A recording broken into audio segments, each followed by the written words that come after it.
Regoli my relatives. Shar yung yats. Anya daaga na diadoren. Shalagi na diadoren. And I'm in occupied territory, Fuching, Ohlone land. My name is Sharsuki. I'm Oneida and Cherokee, and I'm the coordinator this year for Indigenous Peoples Day Powwow in Indian Market. Because of COVID, there were no gatherings of that nature in Berkeley this year, which is where our powwow has been held for 28 years. And our last coordinator, Gino Baracello, said in one of our meetings last winter, we should do something to have a placeholder. And our eldest member said, we should have a ceremony. And then we got all excited and decided to have dance contest online. And where we ended up was with this today, which isn't really a webinar, isn't really a panel, and which I had thought of all along as us sitting around after the powwow under the arbor in the cool of the evening and just visiting. And people's memories come up of past powwows. And, you know, it all gets into the mix, the activism, what has happened as a result of Indigenous Peoples Day, and what needs to happen next. And all those things come up. And so we sat around and thought of all the wonderful people that had served on committees, been volunteers, been participants over 28 years. And we just made a list. And what we have here today is I'd say a good diverse representation of those folks. Some folks we'd love to have are no longer here on earth, and others are not able to come for one reason or another. So we got a lot of good people, and and I'm seeing a text from Earl Nakoni that's making me laugh, sorry.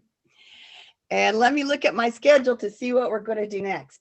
Let me ask our tech crew, is Karina Gould here yet? Karina's the first. Oh, I'm going to introduce everybody first. Okay, my mistake. That's going to happen a lot. You guys know that. Because this is the other thing. We've never done this before, ever. So I'm starting to think, she is here. I don't know if their pictures are going to be online as I speak, but I will tell you that my co-moderators today are Aurora Mamea. Aurora works within the Native community and has lived out here most of her life. She is a traditional Northern women's dancer. She has Black feet, and she's a co-founder of Red Lightning Women Power Singers, and she's a dear friend of mine. She's going to help me out when I get stuck or nervous. And my other co-moderator today, there's Aurora. There's my sis. Hey, looking good. And our other co-moderator today is Najani Ellenwood. And Najani is Nez Perce, and I've known her for a few years. She's a wonderful singer, a wonderful dancer, and bringing up a rowdy little boy that we love, Pax Kuhn. And Najani and Aurora will be introducing some folks. So that's it for who's going to be kind of running it inside, and I'll go over the other folks a little later. And as we would always do at our powwow, it's, you know, we have to honor the people whose land we are on. And because we are from all different parts of the country, and all different tribes, and the people who lived here originally were the Ohlone. And they have some descendants today who are very active in our community and very active for land rights. And my favorite is Karina Gould, who I've known for some 20 plus years. And we've asked Karina to make a blessing for us, to open our event with a blessing. So I know she's here and I don't see her picture. Karina? Would she be under another name? I don't have her either. Yeah, look under Segura Tay, S-O-G. Okay, stand by. Okay.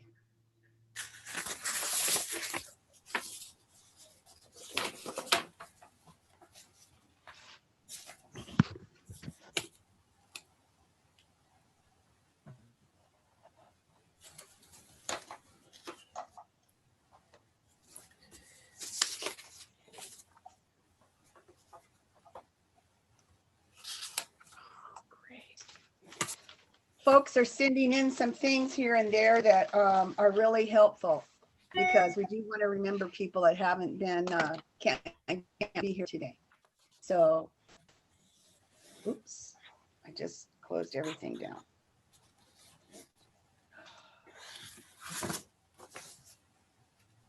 I just sent Karina another link. I don't see her here, so I just sent you this again. But He's here somewhere.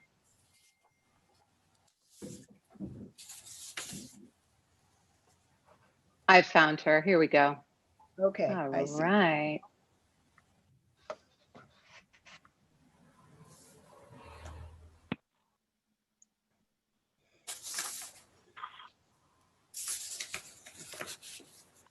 Thanks, everybody, for your patience out there. Here we go. There she is.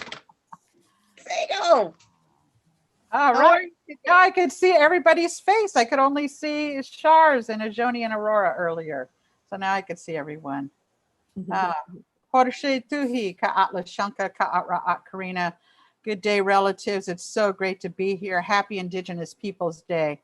I am so honored and blessed to be a part of this wonderful gathering that has been going on for years and years. And so I'm so happy that we're gathering together again, even though we're virtual. And so I've had a long time, I have a blessing of being in my own home territory today. Was born and raised in my own territory, raised my children here in our territory, and my grandchildren are now living in our territory. And so I am the traditional spokesperson for the Confederated Villages of Lashawn. Our territory includes Alameda, Contra Costa, Solano, San Joaquin, and part of Napa Valley. And so our territory is vast and large, and we have never gone anywhere. And so great blessings to be here in our territories right now. And you know, I want to thank the organizers for this great gathering today. And missing the powwow and missing hugging you all and reaching out and laughing together. And I hope to get some of that laughter today, even through this virtual way. And understand that some of our relatives may have gone out to Alcatraz this morning, a few of them. And so happy that those prayers were there today too on the island. And so I want to offer a prayer, if I might. And so ask forgiveness for speaking before my elders, and want to do this in a good way. And so with that, I'll just offer these words. Grandmothers and grandfathers, creator and ancestors, we thank you for this day. We thank you for allowing our lives to come together in this virtual way. We send out blessings and greetings from all four directions right now, grandmothers and grandfathers. We ask grandmothers and grandfathers to touch the hearts and lives of those that have been affected by the fires right now. We ask for great healing for those that are sick right now, either from this disease, COVID, or other ways. We ask grandmothers and grandfathers to protect our communities, our nations right now, to help us to do good works, to stand up in the ways that our ancestors suffered and sacrificed for us to be here, so that we could be the good warriors that we need to be right now. We ask grandmothers and grandfathers for great blessings on our waters, that they are clear and clean for the next 7 generations and beyond. We ask grandmothers and grandfathers for good air for the next 7 generations and beyond, and good land for us to grow foods on and medicines on. We ask grandmothers and grandfathers for blessings and prayers for our relatives that have 4 legs, and those that have wings, and those that crawl underneath the ground right now that are affected by the fires too. We ask grandmothers and grandfathers for protection of those that need our help, that are imprisoned behind the walls or behind the addictions that they are holding, or depression. We ask grandmothers and grandfathers to protect our young ones and to keep their bodies strong and their minds really strong and healthy during this time. We ask grandmothers and grandfathers for the protection of our sacred sites and for our warriors that are standing on the front lines to protect them. We ask grandmothers and grandfathers for special blessings for our medicine people, both traditional and Western. We ask grandmothers and grandfathers for their protection and blessings for our culture bearers, our song carriers, our language carriers, our ones that carry our medicines and our dances. We ask grandmothers and grandfathers to continue to bring our communities together in strong and good ways. We ask grandmothers and grandfathers to go into our hearts to take care of anything that's needed right now, and to watch over us and take care of us always, and to protect our lands. Oh, oh, oh. Thank you so much. Oh, Oh, thank you, Karina. Yakonyawe. Do you, before you go, do you have some updates for us on Segorite? Anything you want us to know? Because that's important, what's going on. Yeah, the Segorite Land Trust is, we've been blessed to have some land returned to us. And those of you that don't know, this past spring, we had the dream of dancing in the our first arbor in our territory in 250 years. That arbor was put up a year ago in May, and we had a dream of dancing that arbor in a traditional way. And we planted seeds that we had grown from tobacco and white sage to gift out to all of the community. And COVID came and told us to sit down. And we look at COVID and we're saying, oh, it's horrifying things that are happening. And we're hoping that, we look at some of the things that have happened in the Bay Area, the airs that, had become cleaner, and the waters that began to take care of themselves and to clean themselves up, and our animal relatives that started to come back home into the places that they had been before. And I think about seeing those pictures of coyotes, our coyote relatives coming to San Francisco again in the cities. And I laugh because coyote's a trickster. And so all of those wonderful things, we're growing medicine again, and we're growing foods again that we're distributing to elders in our communities and folks that are immunodepressed. And the Segorite Land Trust is doing work right now to bring food and medicine to people. And in our traditional ways as Native people, we know that that's our responsibility, is to feed the people and to do that kind of work. And so we're blessed that we have some of our folks. And so today we have Segorite folks out in trucks delivering food as a way of celebrating Indigenous Peoples Day and bringing that food to folks, And so we're working on bringing back language and culture. And we were blessed to get a couple of grants to do that kind of work, to teach the young ones how to dance that arbor in a good way. And so, I can't wait for all of you to come out and to visit the land. And so we're taking care of the first quarter acre of land that was returned to us in 250 years. And we're blessed because we have so many people that have worked there with us to put that arbor together. And we have so many of you relatives that we're can't wait for you to come onto that land and to celebrate with us, a place of healing. We're hoping that, we got an LOI with the city of Oakland recently. And we're hoping to get some land returned in the Oakland Hills where we can have a roundhouse, our spiritual center, returned to us. And we're working in the city of Berkeley to save the West Berkeley Shell Mound. And also coming soon, a beautiful park was created with us in Richmond. And so we're doing that. We're also trying to save shell mounds all over the Bay Area. So we're involved in Berkeley and in Richmond and in Castro Valley, trying to save these important sites. And so more information about that are coming, but really blessed to be able to do this work on our traditional lands in conjunction with all of you relatives that have made us family all of these years. And so I'm just blessed to be a part of this community and to have worked with so many organizations in here, and to have been a part of the Berkeley Powwow, thanks to my friend that I see here, Perry, who has always made sure that we had a table there to talk about the shell mounds, to talk about the work there, and always volunteered to break things down and put things up years. And so I'm very thankful for the work that's happening here. Thanks, Karina. We're going to hear from Perry later on. You're right. He's been integral. And Thanks for all those updates. I know that Thanksgiving is coming up, the Black Friday day. Is there going to be a gathering in Emeryville to remind everyone that that's built on a shell mound this year? We will do a social media campaign, but we will not be endangering our relatives and asking them to gather this year. So this year would have been our 20th anniversary, or 21st anniversary. So the 50th anniversary happened the same time we had the 20th anniversary. And so this year we're going to make sure our relatives stay healthy and strong, and we'll gather and pray together when it's time to happen. And so I miss all of you, and I wish that I could see you guys real soon.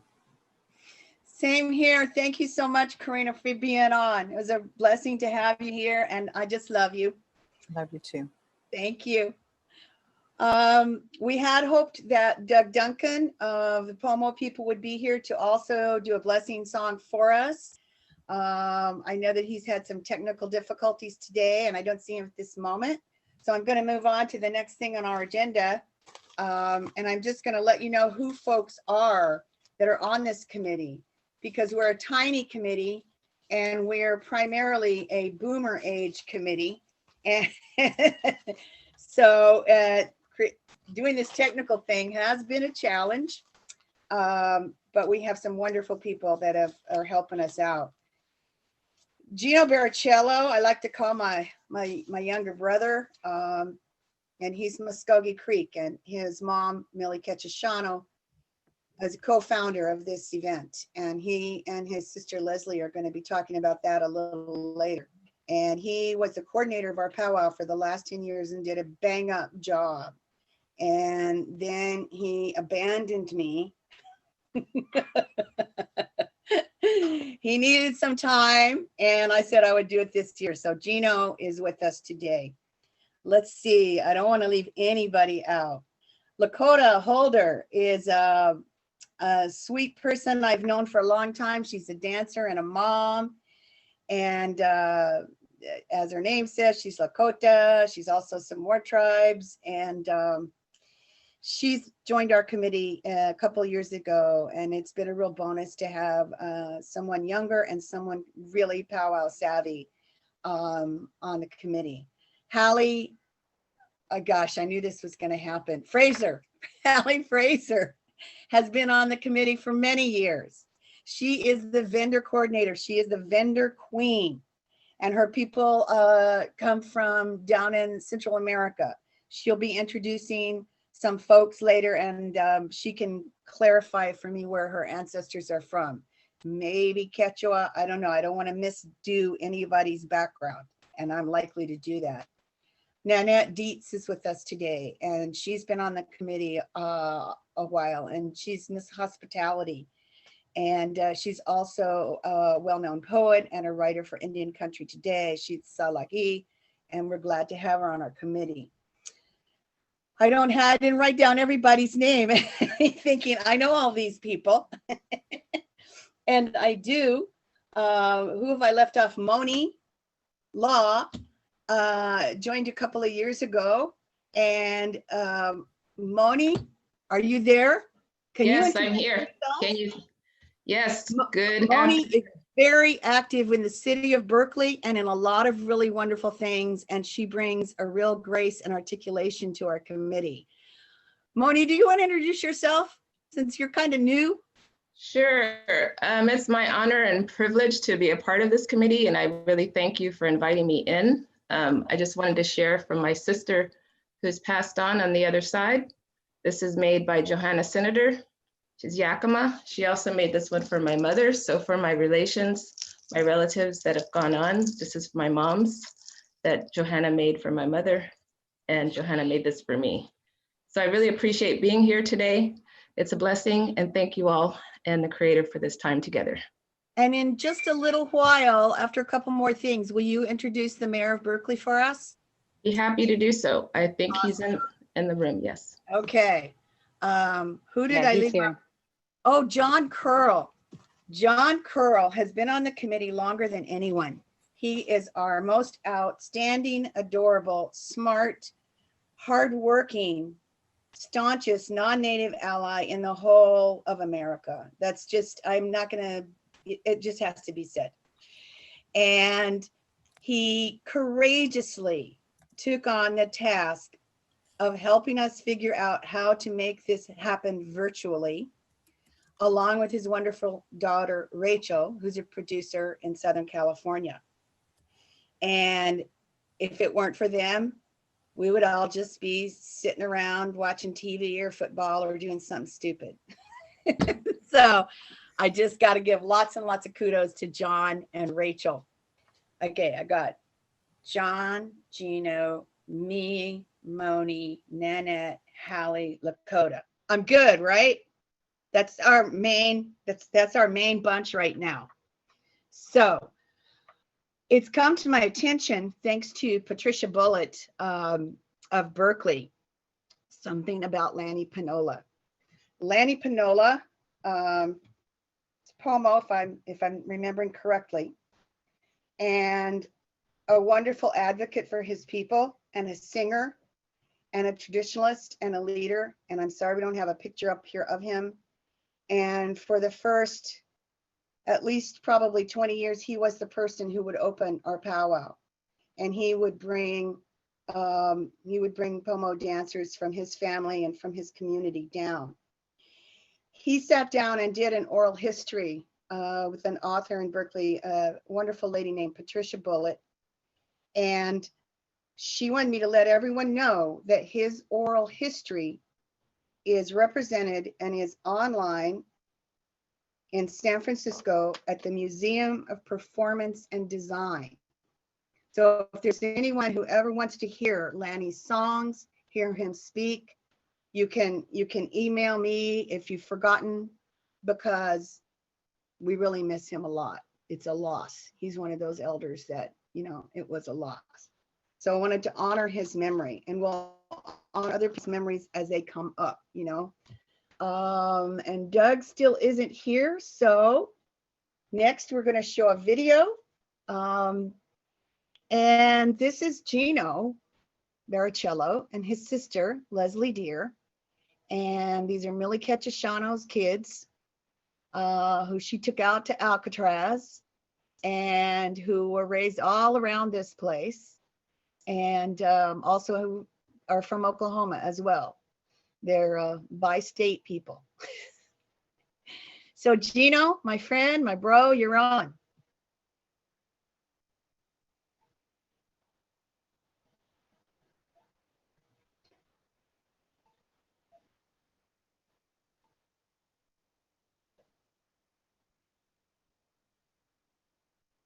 You're muted, you know.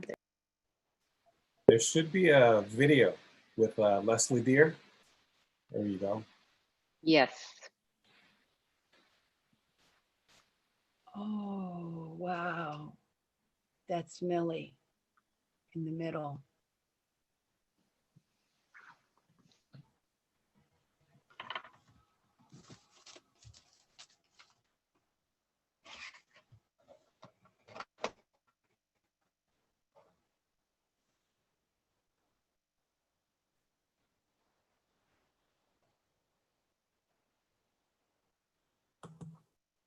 I could always do it live if the video doesn't work. Yeah, the video's just frozen.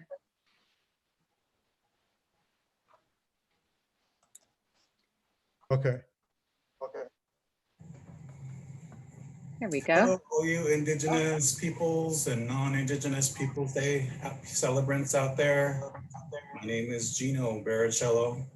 I'm mixed blood, Muskogee Creek from Oklahoma, and I'm mixed with Italian American. And I'm joined today by SJ, my name is Leslie Deer. We are coming to you today from Muskogee Nation, Indian Territory, Oklahoma. Gino's sister. So we've been asked to join in the celebration. Welcome you all. Let's see, this is the 29th annual Indigenous Peoples Day. And let's see, my participation in Indigenous Peoples Day, I've been the coordinator since about 2008 up until last year, 2009. And it was a privilege, it was an honor to be the coordinator for Indigenous Peoples Day. When I think about Indigenous Peoples Day, it makes me proud that it was started in Berkeley all those years ago. And the city of Berkeley really kind of rallied and helped us celebrate it. They continue to lend support to Indigenous Peoples Day and welcome this celebration to happen on city grounds every year. And so I wanted to thank them. I also wanted to thank the Powwow Committee for allowing us to speak today.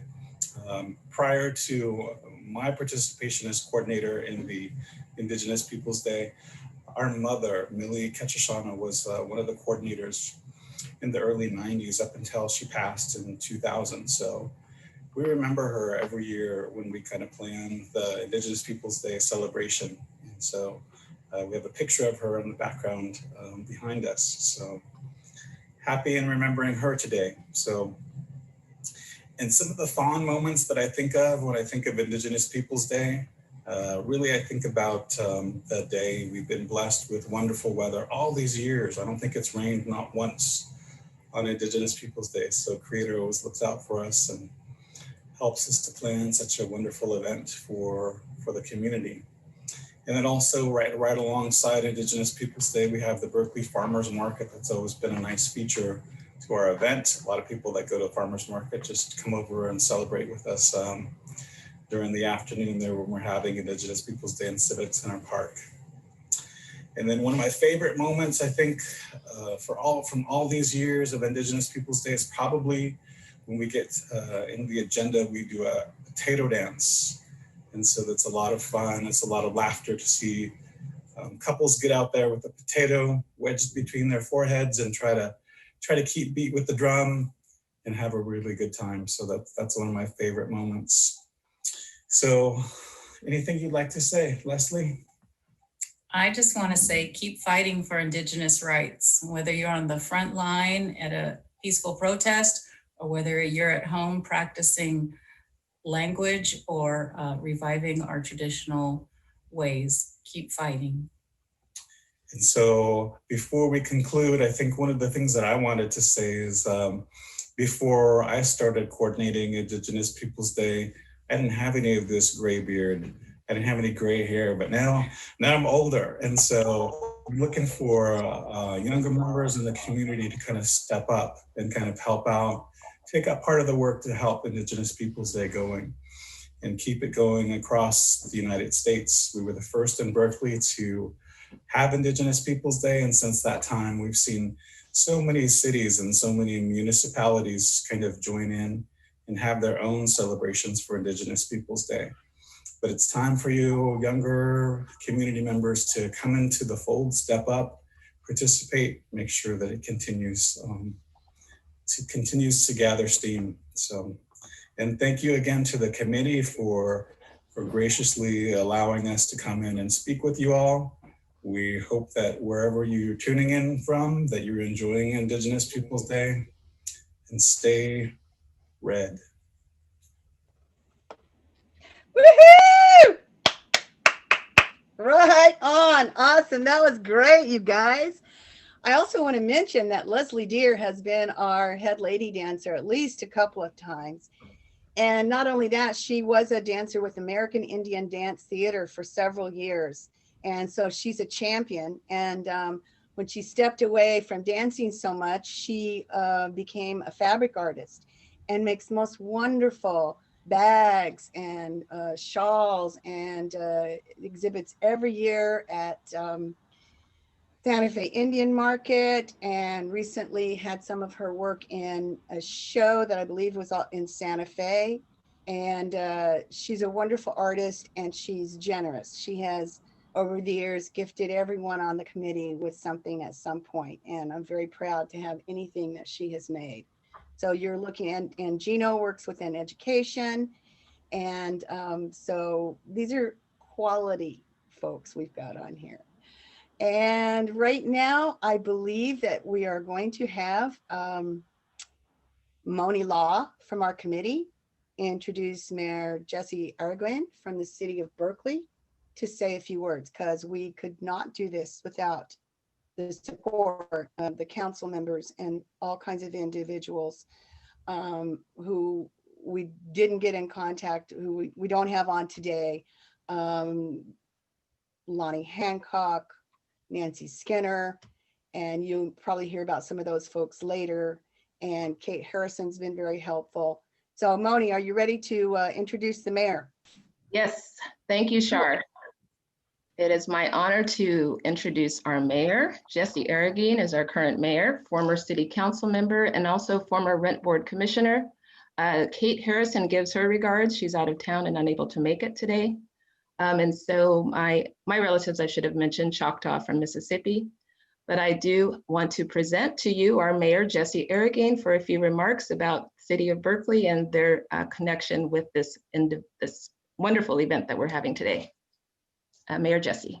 Well, thank you very much, Moni. I also think I have the distinction of being one of the first mayors in Berkeley's history with indigenous blood. My family is from Mexico. And so I am proud to have indigenous blood flowing through my veins. I'm also proud that we are on Ohlone territory.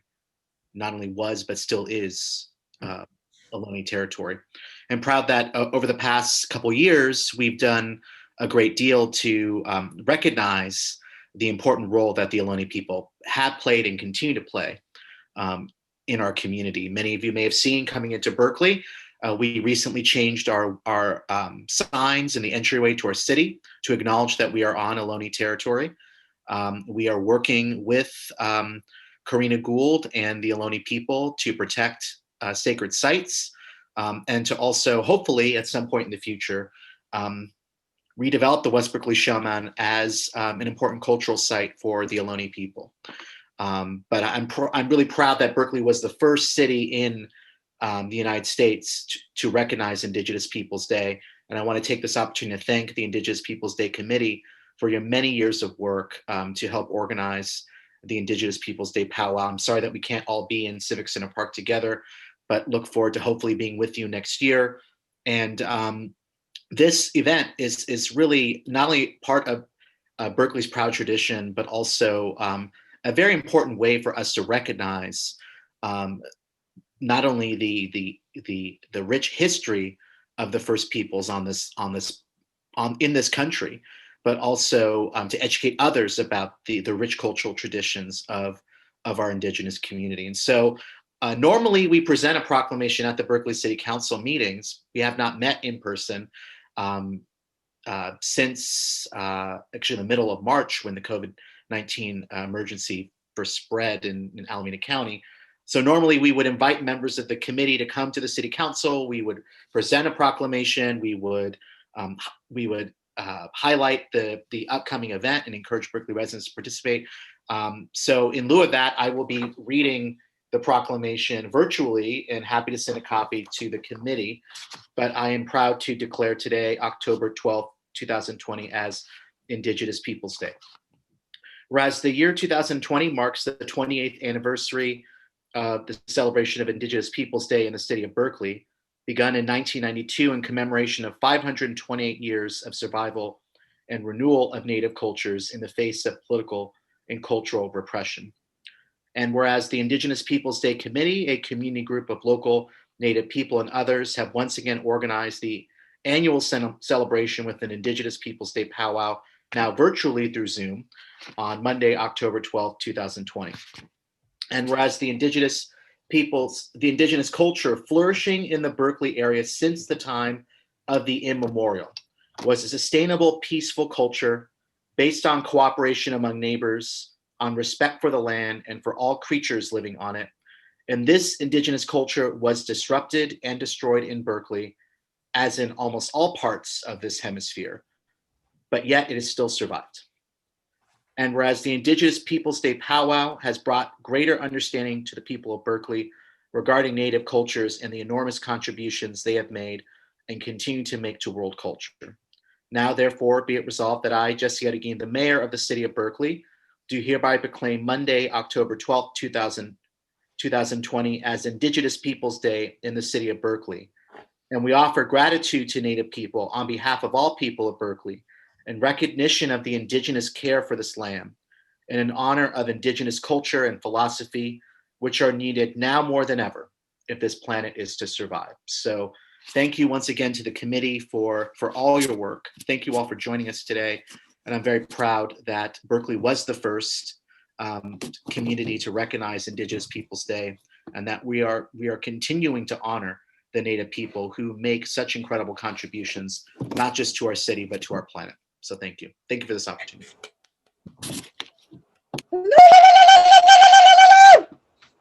Thank you, Marilyn. That was wonderful. I hadn't heard it read in a really long time, and I got teary thinking about one time when I was coordinating and I got to go speak at that on that night at City Hall, and how important it is to us.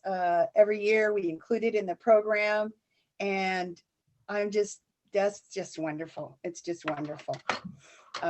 Anybody else on the committee want to say anything about this? Speak up. I'm just opening the floor and switching the agenda up. I would like to thank Mayor Jesse Aragon. Also, hello, my relative. And I wanted to thank you and the city of Berkeley for the many, many years of welcoming us, giving us a proclamation, allowing us to speak at your city hall, always being involved and so supportive of Indigenous Peoples Day. I say thank you. Wopila Tonka. Wado. And I would. Go ahead, Hallie. Yes, muy bienvenido, Alcalde Arreguin. I'm first generation, or my mother's from Peru, actually, but I am just so grateful to be able to have a fellow Latino here as a mayor. And I thank you for your years of supporting us and your administration. And I'm really, really happy that you could join us this year. We've really missed you not being here in former years. So this is with real pride that we all welcome you. Thank you. Thanks, Hallie. I'm kind of switching up the order here if I can. I just want to say in closing, I just want to thank you all for organizing this. I know the transition to Zoom has been an adjustment for all of us, and the fact that you were able to still have today's event using a virtual platform is really incredible. I've been promoting it to people in the community, and we're happy to provide support, and I'm just glad that we're able to continue this today in recognition of Indigenous Peoples Day. So thank you all so very much. I know this takes a lot of work. Thank you. You're welcome. Me too. Woo! Thank you so much. Thank you so much. We raise your hands up for you reading that for us. Thank you so much. Mike and Mike, are you out there? I'd like to hear from Mike and Mike. I was hoping we could bump up a song to now, because it just seemed like it'd be so cool to have a song right after we heard all this beautiful stuff from the mayor. And that's just what I was looking for, that's just what today is about, is the history, because it wasn't easy. You know, what year was 28 years ago? Who's good at their math? So it's Millie, and it was Dennis Jennings, Sack and Fox. He's in Oklahoma today, and he didn't have technology to join us. He's a very busy activist. And there was Lee Sprague, who's Potawatomi and is now back in his home area of the country. There was Marlene Watson and Rachel. Did we set it up so that we could show a picture of Mark and Nancy Gurrell at all? Yeah. Yeah, I don't think I have it in this, but we'll get Nanette's going to do some reading later. But could we just have a picture of them on the screen? Yeah. Hold on a sec. Okay. These are another two of our non-native allies that kept this, helped keep this alive for all these years. Literally, always opening their home to us. And I'm going to ask Gino maybe if he can remember and tell us about, or John Curl. There is Nancy Gurrell, still lives in Berkeley, and her husband, Mark, who's an educator and all kinds of stuff. And she's an activist and has worked with, oh, help me out here, John, ecological. The Berkeley Ecology Center.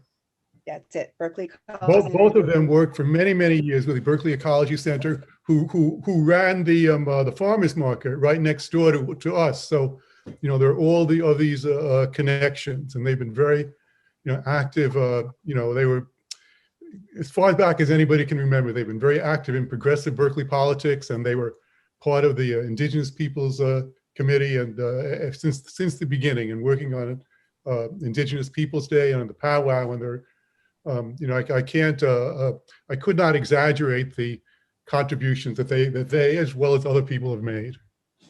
Also, John, to add to that, the Gorels would always open their home to host Indigenous Peoples Day meetings year after year so we could plan successful events. So, and Nancy makes the best popcorn she would always make for the community members over our meeting times. And Mark was an architect. And this photograph is taken at the sunrise ceremony down by the waterfront at the first, before the first Indigenous Peoples Day in Berkeley.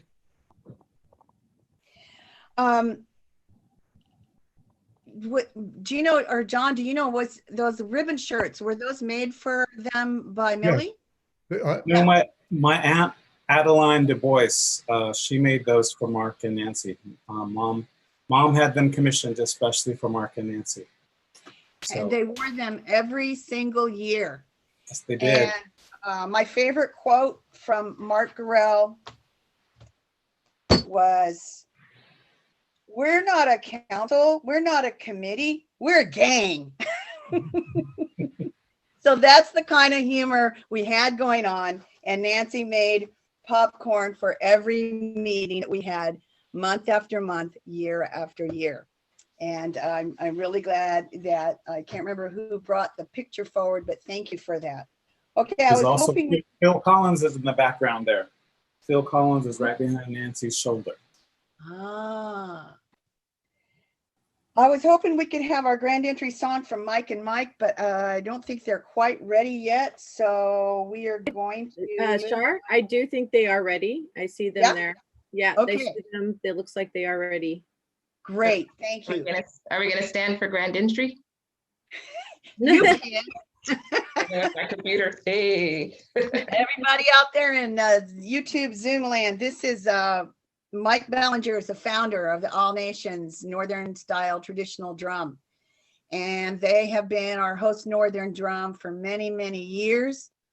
Mike teaches, has drum practice at Intertribal Friendship House up until COVID, where he teaches young men songs because he has a deep knowledge of many, many songs. And what I really appreciate about Mike is that he knows many songs that are not powwow songs, and he knows when to sing appropriate songs. And this is a kind of traditional knowledge that needs to stay alive. And fortunately, his son, Mike Andrews, is with him. And Mike Andrews is also an excellent singer and is writing his own songs. And they've sat on a lot of other famous drums to sing.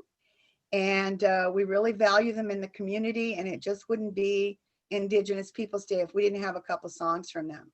So guys, when you're ready, tell us what you're gonna, oh, and they come from Lakota, Sac and Fox, Kickapoo. They're multi-tribal, that family. So I probably have missed some. Mike and Mike, you want to take it off? Take it away. Tell us which song you're singing. Yeah, we're gonna. Hello, everyone. We're gonna sing as y'all said, a grand entry song. So we're gonna sing a straight one here, 2 push-ups. And it's his song he made. Woo!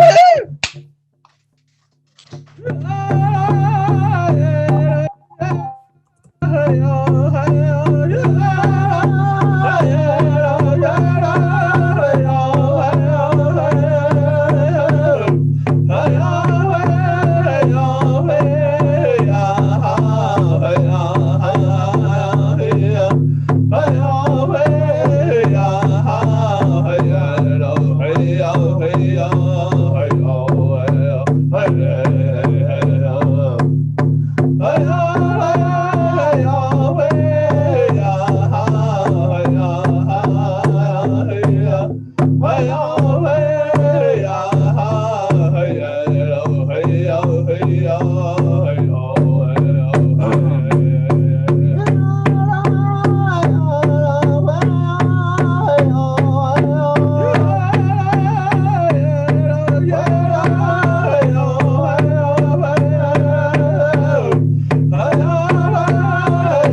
Oh, that sounded so good. I forgot to unmute myself.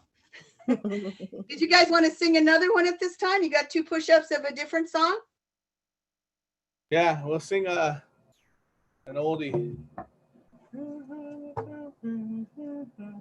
Yes, sir. Oh,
you guys, Mike, you were out at the Alcatraz this morning, right? I think I saw a video. Yeah, of you I'm singing.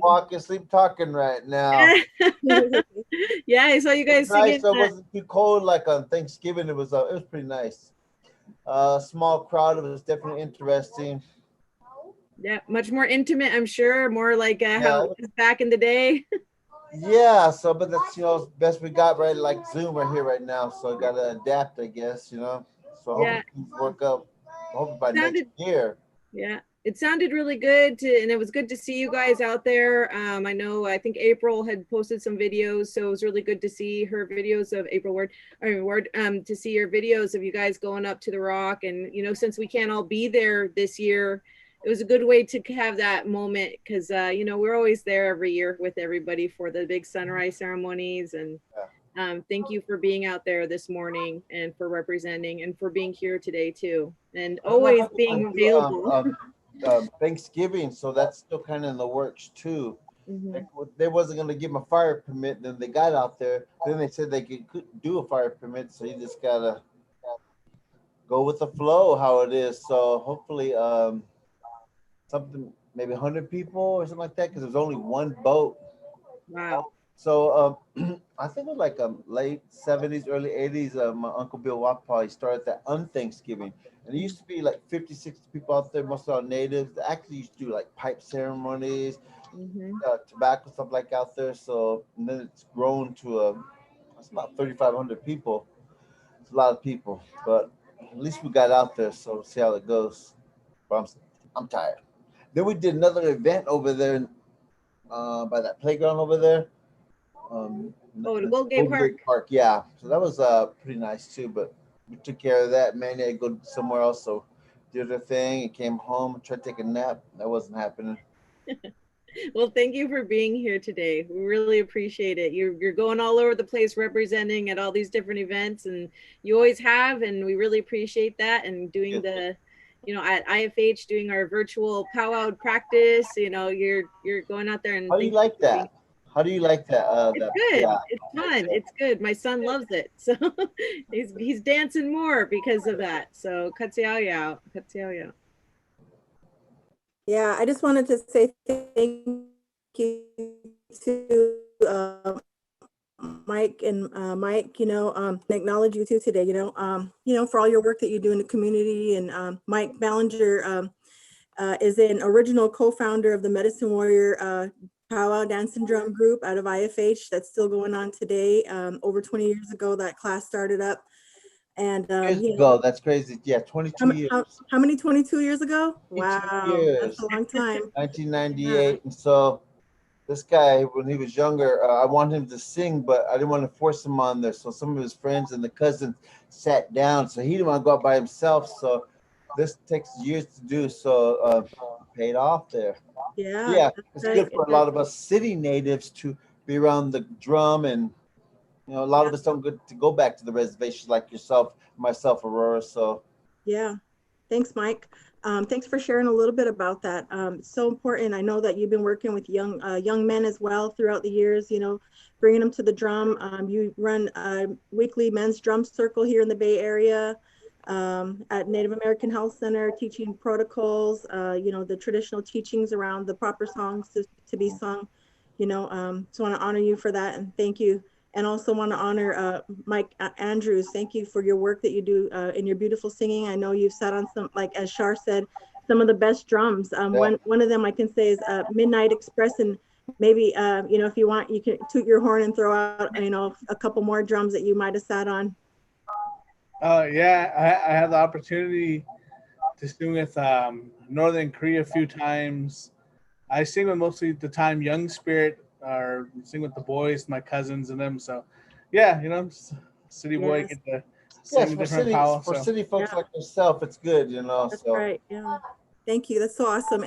And also, you know, for the work that you do, Michael Andrews at Indian Health Center, Santa Clara Valley, in the line of youth substance abuse prevention work. Just want to, you know, thank you. I know you guys been doing some really important work around workforce development, around the GONA, gathering of Native Americans, traditional modules, principles, and all that. So, you know, thank you. And I know it's hard out here in the Bay Area, you know, some people are probably pretty surprised at how many natives are out here, you know, and it's all because mainly the Relocation Act that happened in the 1960s, you know, how a lot of our families ended up out here.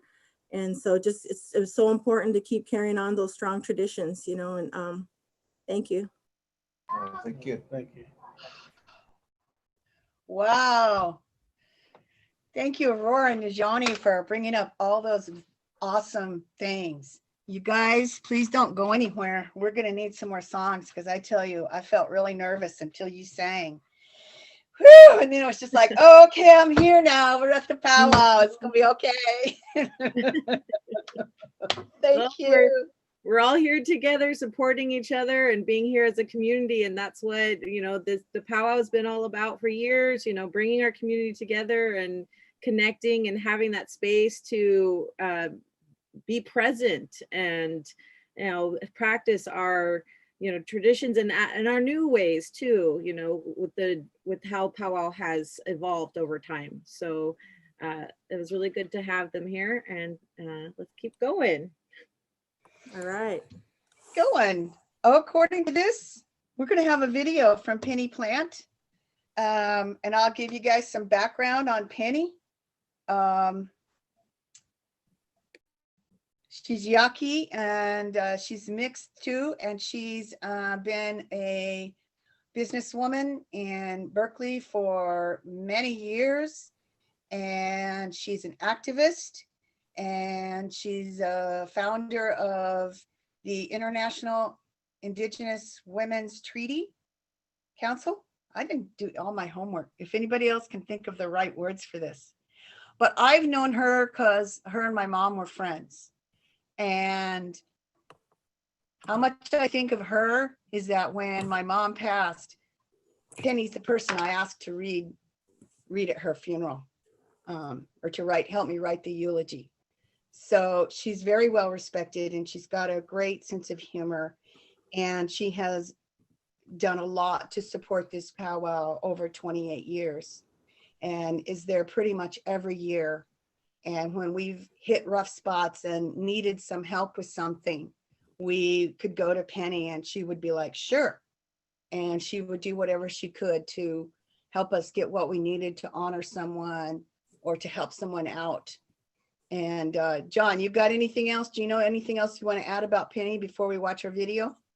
Penny's kind of a fierce advocate for our environment and has done a lot of work against, you know, the oil refineries in our area, and also just internationally. She's just taken the cause to really promote protection of the environment. So. Yes, with other folks, they had a water walk that covered a lot of area between the refineries along the I can't think of it, you know, not quite the Delta, what's the corridor, Gino? Help me. I'll step in here and help you. Thank you. Organized a 4-year walk that was against big oil. And we walked many, many, many miles. I personally walked 16 once, which I was so proud of myself. But Penny has done tremendous work. She started our what was it called? Idle No More group, San Francisco Bay Area chapter, Idle No More. And then that's what led her into, because she lives in Richmond and had to be affected by so many of those terrible flare-ups and oil and, you know, gas fumes. So she really committed herself at that point to starting the 4 years of those walks, where she gathered together as many people in the Bay Area as possible to go with her. Many, many different allies. I could name many, many people, but it was a wonderful thing. Penny's been at the forefront of all of that. Can I chime in here too? Go ahead, Melinda. Yeah, you were part of that. Yes, I was very much a part of all of that planning and working on that. And fortunately, I had knee surgery. I couldn't walk it, but I was the phone person if you called about the walks. It's really important too that at the end of that 2017 with our last walk, we had over 300 people who joined us on that walk. So every year got a few more people, and we're still in the process of making a documentary about that. Thanks, Melinda. You're welcome. That's to you. And because this didn't start as a powwow, it started as an active resistance. And that was brought home to me by Dennis Jennings in conversation and other folks, that this started as an active resistance to bring attention to the fact that we don't need Columbus Day. We need to honor the original inhabitants. And then beyond that, we needed to take action to get in the schools and educate children and make sure families got what they needed. And so now, yeah, it's 28 years later, and it's how can we protect the land and how can we get the land back to the original folks. So here's our Penny Opal plant. We love her, and she's a warrior woman. Hi, my name is Penny Opal Plant. I was born and raised here in the San Francisco East Bay. And I first met Millie and the committee organizing the Indigenous Peoples Day Powwow and Indigenous Peoples Day when they started meeting at Gathering Tribes, my business on Solano Avenue at the time. And so it was wonderful to meet all these great folks, organize something that hadn't been done in the United States. So it was a really good learning. And I just love Millie. I can't imagine anyone who met Millie not loving her. Just such a lovely, intelligent, determined woman who created so much good.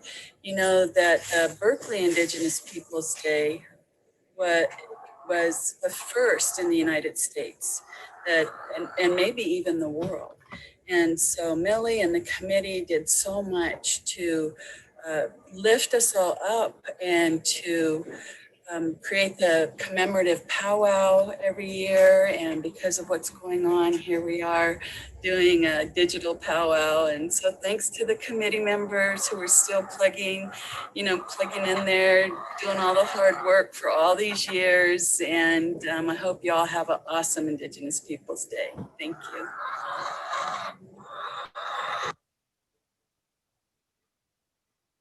Oh, it's working. Oh, okay. Gino. Okay, it's my turn to introduce, I introduced him earlier, John Curl. And the reason I wanted to make sure that John spoke with us today is because he's a writer, a wonderful writer, and he was monitoring what was going on with Indigenous Peoples Day before this powwow thing even got started. And it has to do with events that happened in Quito, Ecuador, and so on and so forth. And so I want him to give us a little bit of background on that. And I also wanted to show my favorite book by John. It is It is Columbus and the Bay of Pigs. And it's really good and it's really enlightening. You don't want to read it all once because it's intense and it's true about, you know, the tragedy of that history. So John, what's the deal? How did this thing get rain about Indigenous Peoples Day? Okay, well, you know, when Berkeley became the first city in the world to officially celebrate Indigenous Peoples Day in 1992, we were part of a much larger movement. Indigenous Peoples Day was originally proposed at the first United Nations Conference of Native Nations, primarily organized by the International Indian Treaty Council. The conference resolved, quote, to observe October 12th, the day of so-called discovery of America, as an international day of solidarity with the indigenous peoples of America. The Treaty Council lobbied the United Nations in the following years, but the idea was mostly dormant. Nothing much happened until Indigenous Peoples Day was revived by the approach of the 500th anniversary of Columbus's invasion fleet arrival in the Americas. The Encuentro, the first continental conference of 500 years of Indian resistance, was called for July 1990 by representatives of South American native nations to examine the results of 5 centuries of colonial occupation and to coordinate activities around the upcoming quincentenary. Indigenous representatives from the Arctic Circle to the tip of South America were invited and in attendance. A multinational native meeting of this scope and magnitude had never before been attempted. And I do the poster flyer here, which I was going to screen share, or I can screen share, but you know, I'm a little afraid that it's not going to work, but I will put it on it after I finish speaking a little bit. The organizers considered the Encuentro to be the beginning of the fulfillment of an ancient prophecy of the Andes, that after 500 years, the liberation of native people on Turtle Island would begin with, quote, the union of the tears of the condor of the South and the eagle of the North. The union of those tears would cauterize our wounds and fortify our spirit, body, and thought. A new spirit would unite once again the Indian nation, and a new generation would reach out with their hands to erase oppression, exploitation, and injustice. That's the end of the quote. I first heard about the Encuentro through one of its organizers, Nilo Kayokeo, a Mapuche man and director of the South American Indian Information Center in Oakland. I wound up attending as a representative of Berkeley Mayor Lonnie Hancock, seeking advice from Native people about how the city would respond to the upcoming quincentenary. The US Congress had made the Bay Area the center of what they planned as a grand celebration of the beginnings of European conquest and colonialism in the Americas, with replicas of Columbus's ships built in Spain planned to sail into the Golden Gate, through the Golden Gate into San Francisco Bay on October 12th, 1992, as the centerpiece of the National Jubilee celebration. The Encuentro, getting back to Quito, took place for 5 days in July 1990 with about 400 participants, representatives of 120 different indigenous nations, tribes, and organizations, and many NGOs also. It was an exhilarating experience to participate in it. At the end, we unanimously wrote the Declaration of Quito, which everyone signed. Its first point was, quote, our emphatic rejection of the quincentennial celebration and the firm promise that we will turn that date into an occasion to strengthen our process of continental unity and struggle toward our liberation. And just for fun, this was my credentials in the Encuentro. There's my credentials. Then everyone returned to their homes with that mission. They returned all over the Americas. People returned with that, we were given that mission. And the following months were packed with intense organizing all over the Americas and led here to the newly formed 1992 Bay Area Regional Indian Alliance, which was developing strategies and a unified regional action plan. Starting out as an all-Indian meeting at DQ University in Davis, it finished with a final day at Laney College in Oakland, open to all non-Indian people, to all people. The hundreds of attendees resolved unanimously to change October 12th to Indigenous Peoples Day. We formed a coalition called Resistance 500, proposed by Navajo elders, Dene elders, and broke up into local committees. Over the following months, Resistance 500 and our allies successfully scuttled the entire quincentenary hoopla, and the replicas of Columbus's fleet, invasion fleet, never made it to the Golden Gate. Our group, the Berkeley Resistance 500 Task Force, walked the proposal through our city council, and Berkeley unanimously became the first city in the world to officially dump the celebration of colonialism and conquest embodied in Columbus, and to declare October 12th to be a celebration of resistance and renewal, Indigenous Peoples Day. Among the leaders in the early days were Millie Ketcheshono, Dennis Jennings, Lee Sprague, Mark and Nancy Gurrell, many, many other people, and in government, Lonnie Hancock and Nancy Skinner. Our group became the Indigenous Peoples Day Committee, and we have been organizing the annual powwow and Indian market for the last 28 years. And so actually here is a little book you might be interested in, which gives the whole history. There it is. And if I can do the screen share, I'll show you the poster from the, okay, wait a second. Okay, can you see that? Yes, we can see it. That was the poster from Indigenous Peoples Day from 19. Let me make it a little smaller so it's easier to see there. There's the whole poster. So that's the this great conference, this great event was what kicked everything off, and we had the mission to bring it back here, and so did numerous other people, and we, and here we are today.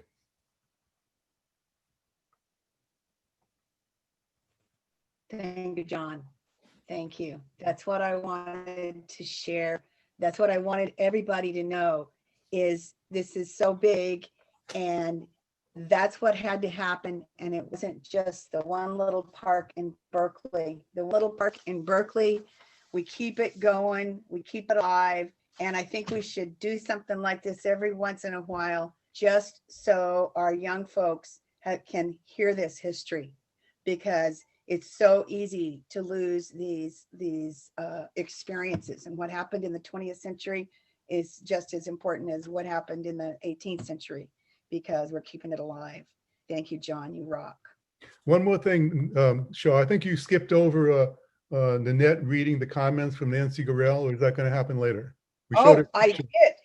You're right. I absolutely got carried away and excited because I needed to hear music. Right.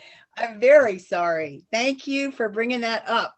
Nanette, as I mentioned earlier, for those of you who came later, and as John just mentioned, Mark and Nancy Gurrell were staunch allies of ours and provided a place for us to have meetings, and just were wonderful. They were like bonus parents, bonus radical parents.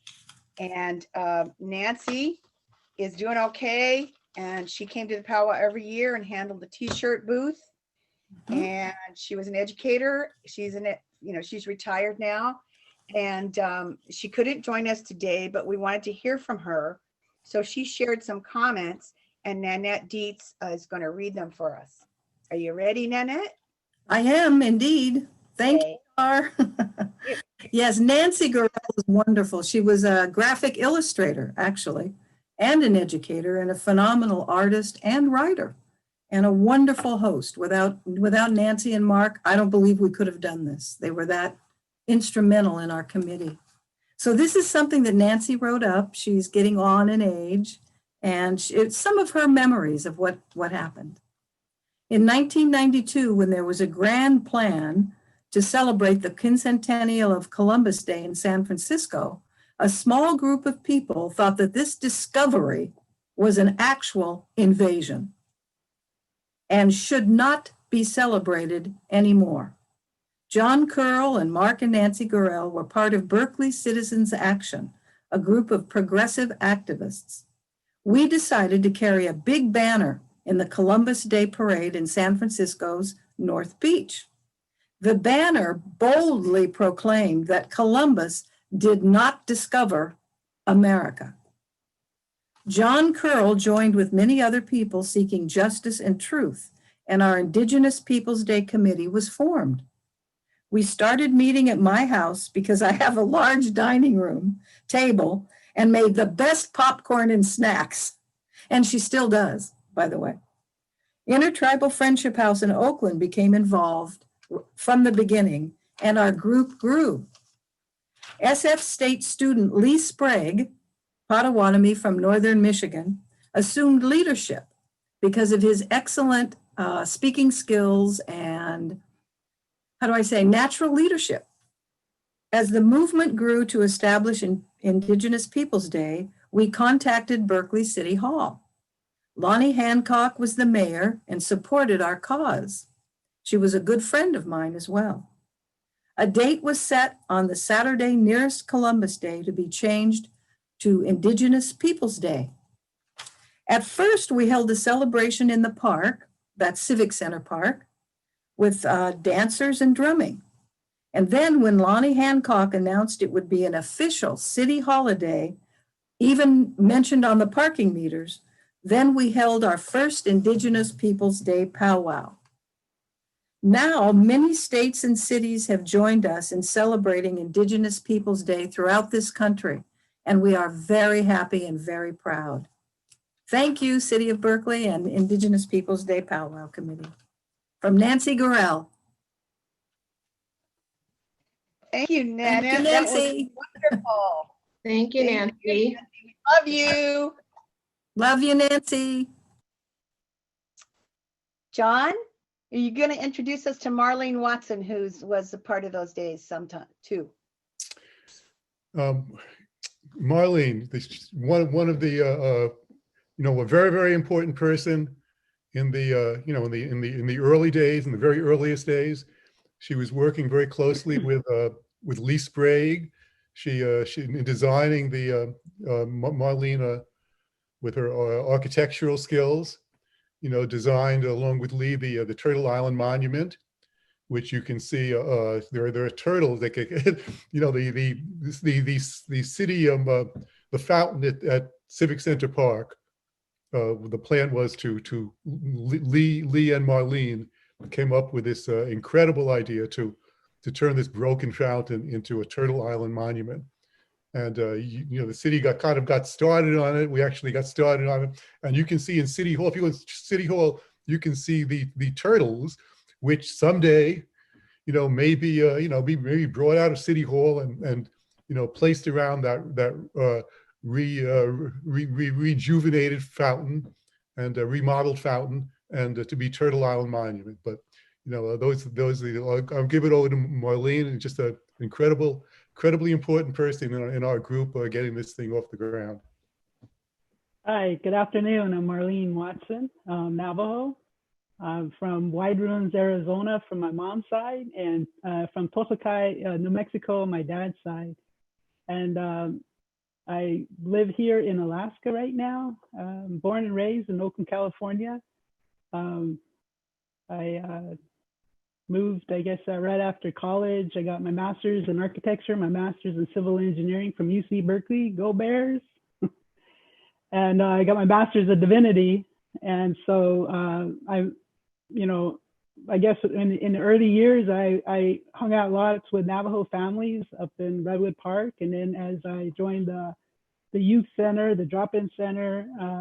It's where I met Mike Ballinger and John and everybody. And so my world got bigger and, broader. And so right when I was in Berkeley, there was more natives, and Lee approached me and asked me, well, he says, I have this concept, and it's been 500 years from 1492 to 1992, and we're proposing this proposal to the city of Berkeley, and I need expertise or your help in giving presentations and things like that. So we put our boards together and our presentation, and we presented to the Berkeley Historical Society, the Park Commission, the Arts Commission, and to the City Council. And we went through that whole process, all these various meetings while I was still in school, in my master's in architecture and engineering. And so we got it approved, and then there was a new mayor. So we had to start all over, the whole process again. So each time, these series of presentations, and so it got approved eventually. By that time, I moved away to Redding, California, doing architectural engineering work with a native-owned engineering company. And so, but I've been following the project, or following, supporting, going to the powwows, and just love to see everybody and there. And so each year at the spring equinox, Lee and I would meet and have the news crew out there, and we'd gather some kids, and he would have a solar panel, and he would promote environmental consciousness or environmental awareness to the public. And so that was a lot of fun. And then we had these eggs that would stand up upside down right at the 12 noon on the spring equinox. And the news people were just blown away that all these eggs were standing all at one time on the ground. And they were raw. So then by about 10 after 12 or 8 after 12, all the eggs would just roll over and fall over at one time. And so, yeah, it was just great. The concept, we don't have a picture of it right now, but it's pretty much as you saw in the book cover, the Turtle Island of the United States, of Canada, Northern America, and South America, and that the concept of the monument, the water fountain, is to have an entryway in the four directions, so that we would welcome all people to our and to reverence our land and our people and our heritage and our and who we are as Native people in our identity. And so this is it was an old fountain. It was decommissioned. It was sort of had one of these big, played with music and lights and stuff. It's a smaller version of what they had at Treasure Island World Fair, and that's what they had there, sort of mimic, but it was old. And so that's what we wanted to create our own. And they said, well, it doesn't quite match the benches or the light fixtures, existing there in the park. But we just kept going, plugging along, and there was some bronze turtles that were commissioned by a native artist, and so there's 4 of them. And so hopefully, like John said, that this will become true, that we'll be able to have a representation and a special place there at the park. And so at the same year, 1992, we were Lee and I were part of the Berkeley Lawrence Hall of Science. They had an exhibit of science, technology, 1492 to 1992 of native here on this earth, on this Turtle Island, that native people had science. We did have astronomy, and we diverted lots of volumes of water, hundreds of miles away in canals, and so we, the exhibit, and Lee and I were consultants for that, to show what that looked like versus the technology in Europe in 1492.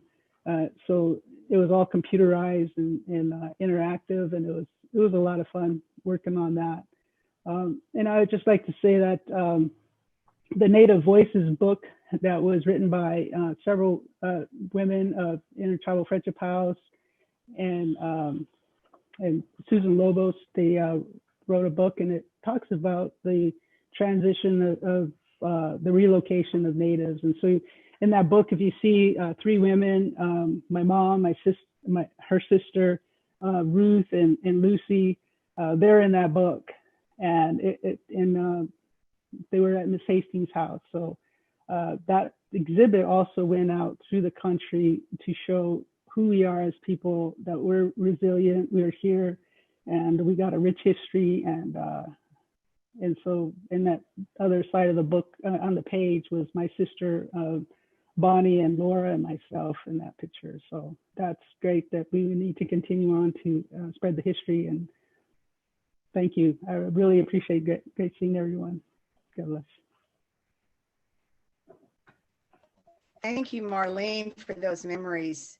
That's such wonderful stuff. Exactly. That's what I was hoping to hear. Sorry, things are happening to distract me here. That was more than I expected to hear. It was great. Yes. Well, I hope I was loud enough. I always forget to yell. Okay.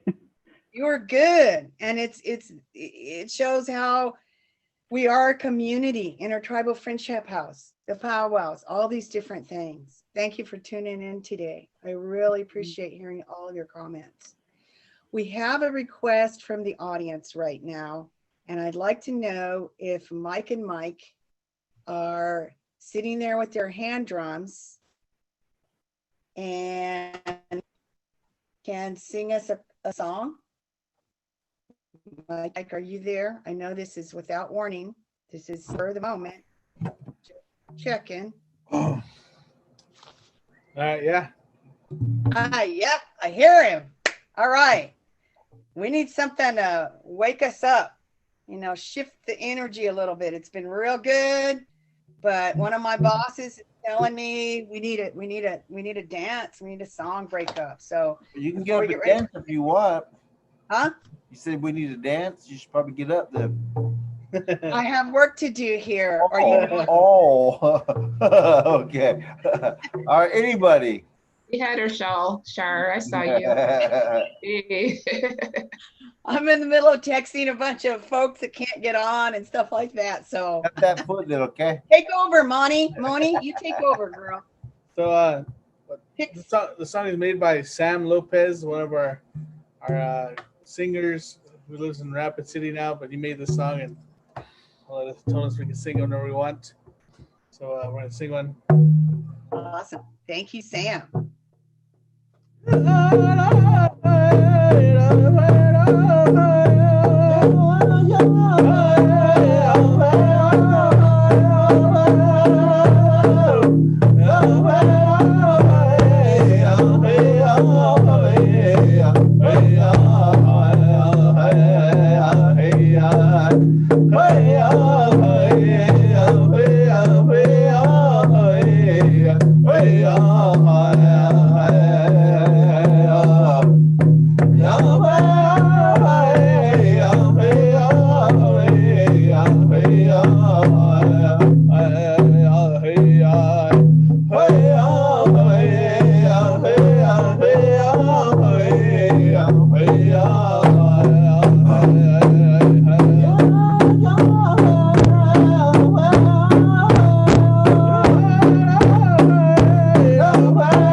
I like that song.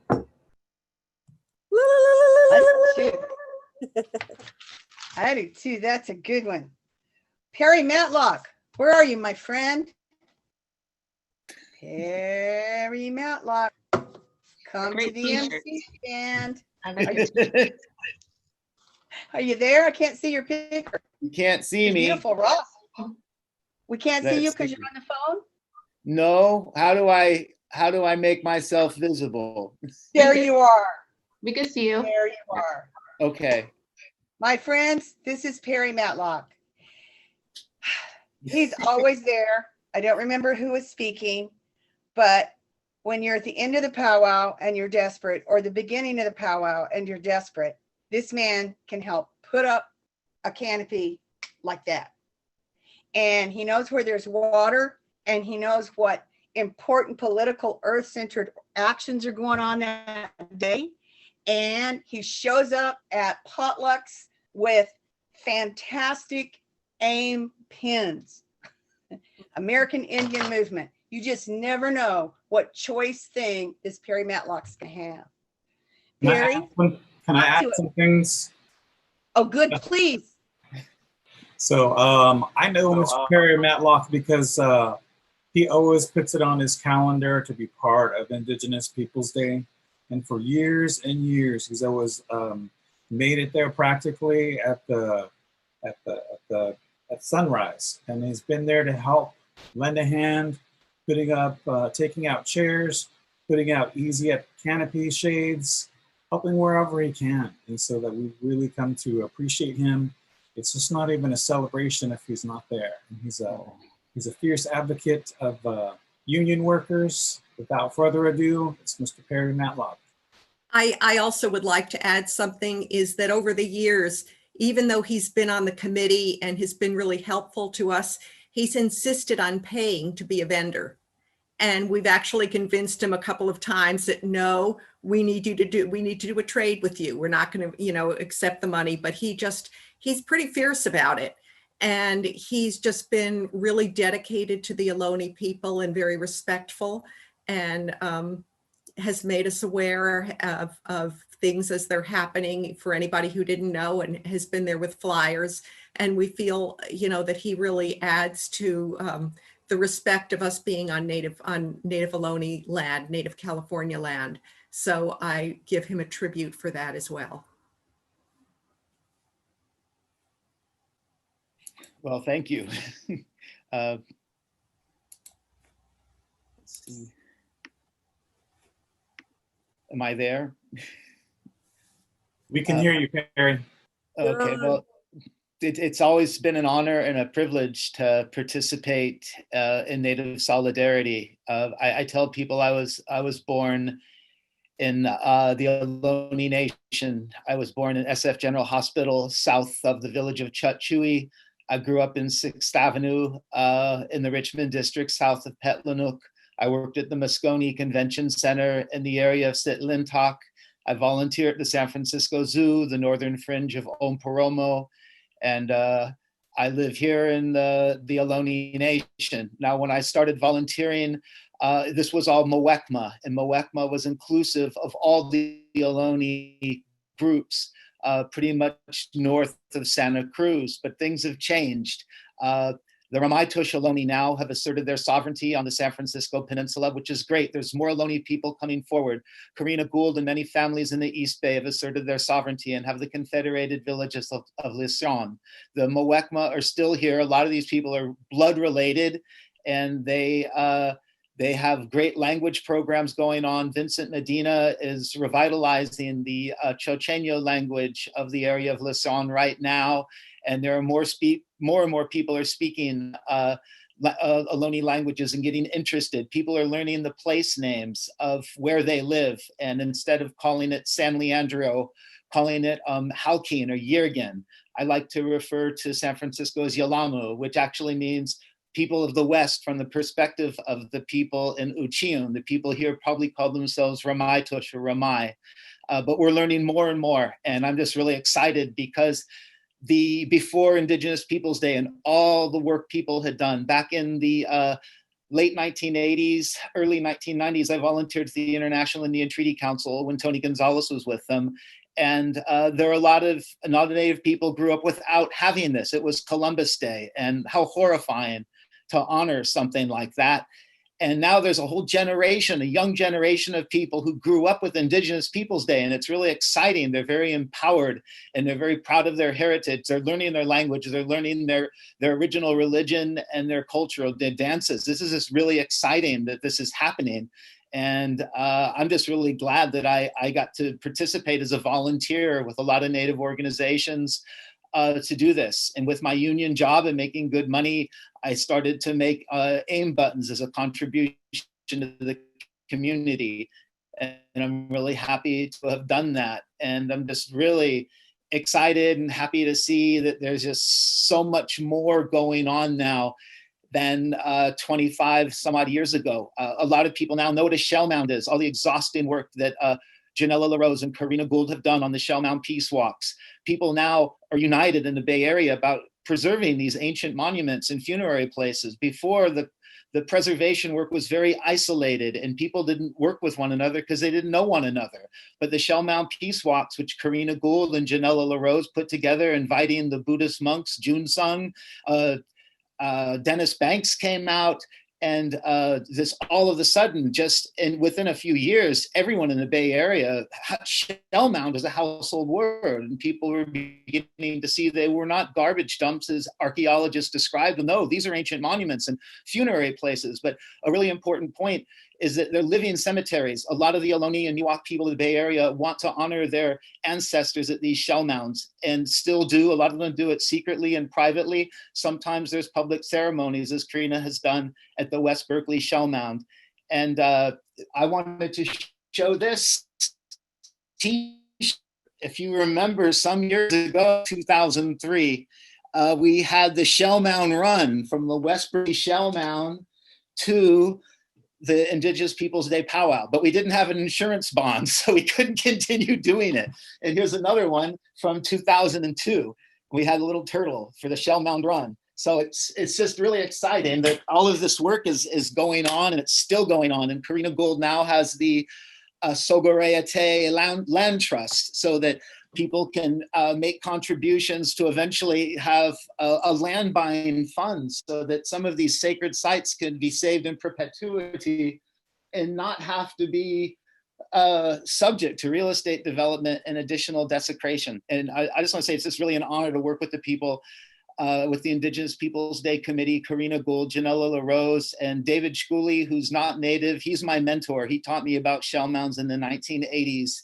And if it weren't for David Shkuli, I would probably not be here right now as a shell mound preservation activist, because he's the one who opened my eyes about what the shell mounds were. And he's still working at the Mount San Bruno area to save the sacred sites there and the endangered species, which are associated with the unique environments in the San Francisco Bay Area. So again, I'm just so grateful for the Indigenous Peoples Day Committee for doing this, because it's inspiring a lot of people in the Bay Area and around the world, because there's Indigenous people in what's called Australia who are facing similar struggles. It's happening in Irian Jaya in Papua, otherwise known as New Guinea. People there are struggling for their sovereign rights as Indigenous people. And this particular powwow in Berkeley, I think, has repercussions all around the world for Indigenous people. So I'm just really grateful to be a participant and a volunteer for what's going on. Thank you. Thank you, Perry. Thanks for having me. Yeah, thank you for all your work, and thank you for always making sure everyone has their AIM pins, their AIM buttons. I still have some, so we got to wait for another powwow. Awesome. So Shar, next we're going into, would that be Nijoni? All right. According to the agenda, I just want to say hello, good afternoon, my relatives again. Welcome again to the Indigenous Peoples Day gathering event. Thank you for asking us to help you out, Sister Shar. Shar invited me and Najoni because we've been doing women's singing group for a while, few months now, kicked in since virtual singing group, and Shar felt really comfortable because we've been kind of doing it all together for a while. So she thought, hey, let me invite Najoni and Aurora on. You know, I feel like I work pretty good with them. So this is the first ever virtual Indigenous Peoples Day gathering. Wow. This is like historical, you know, what's been going on in the Bay Area here. You know, it's all the historical things that have been happening since COVID, you know, prayers going out for those that need healing from COVID sickness, those fighting life-threatening to have lost homes from fires, you know, just want to keep them all in prayer. And at the same time, you know, birds are all coming out, you know, and I can hear the birds in my backyard. Every morning I hear this bird more recently, and it goes, wow. Like, wow, that must be Creator telling me that I'm beautiful, right? So we want to get Najoni's video queued up next. I wanted to introduce my sister Najoni. I'm honored to know Najoni. She's a beautiful Northern traditional dancer in the Powwow arena. She's raising her son in the Powwow arena as well. She comes from the Nimipu tribe, Nez Perce and Apache. Original territory is Idaho reservation. I've seen her participating on the social distance powwow recently since COVID, you know, virtual powwows have been happening, out there active because she's been head woman dancer at many, many powwows in the Bay Area, raising her 4-year-old son. Beautiful little guy, handsome little guy there. You're doing a great job as a mother, Najoni. I'm proud of you. And then also, you know, leading many workshops in the Bay Area as well, keeping our culture and traditions alive. She's done sweetgrass workshops, some arts and crafts beading workshops. And also, you know, we've sang together for quite a few years as well, too, in San Francisco area. And more recently with the Red Lightning Woman Power Group, she's been playing an instrumental part as, you know, helping out and support the virtual group that we have. And so just want to introduce Najoni and her son, Puxkyun. Katsiao, Aurora, thank you. My son, I just want to say my son's name's Puxkyun Ellenwood Layton. He's 4 years old, and he is in the process of learning how to dance. So it's always fun to see him every time we put on regalia and practice, especially it's hard right now with no powwows because our little ones aren't getting that every weekend protocol of learning how to dance and how to be at powwows right now. We would be on the trail right now. And so I also want to say I am actually going to be head woman next weekend for Auburn's big time powwow. So that will be also virtual next weekend. So it's an honor to be able to represent during this time when we're so far away from each other and have to keep socially distanced. So katsiao and tachalak yokolo oikalo inam himyuma kawalau tiwama. And thank you all for being here. And katsiao Aurora, it's really good to have you here with us. Rachel, I'm screen sharing, but I don't see it coming through. Is it coming through? It's not playing, but it's we have the image. It's just not, the video's not playing. Okay, I'll start it. Okay. Hi. Haksala.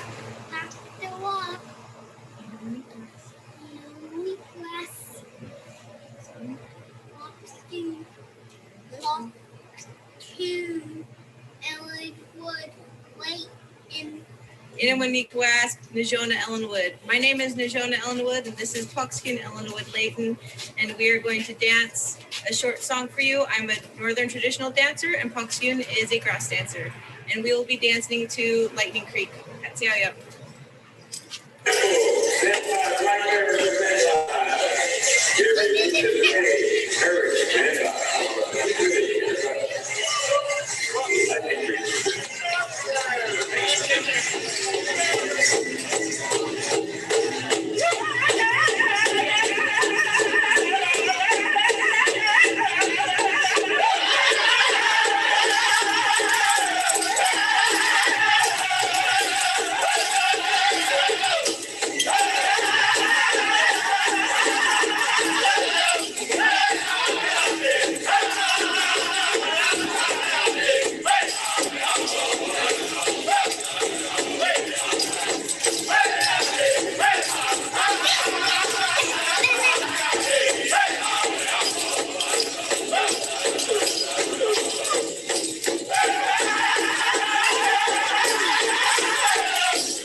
Hey.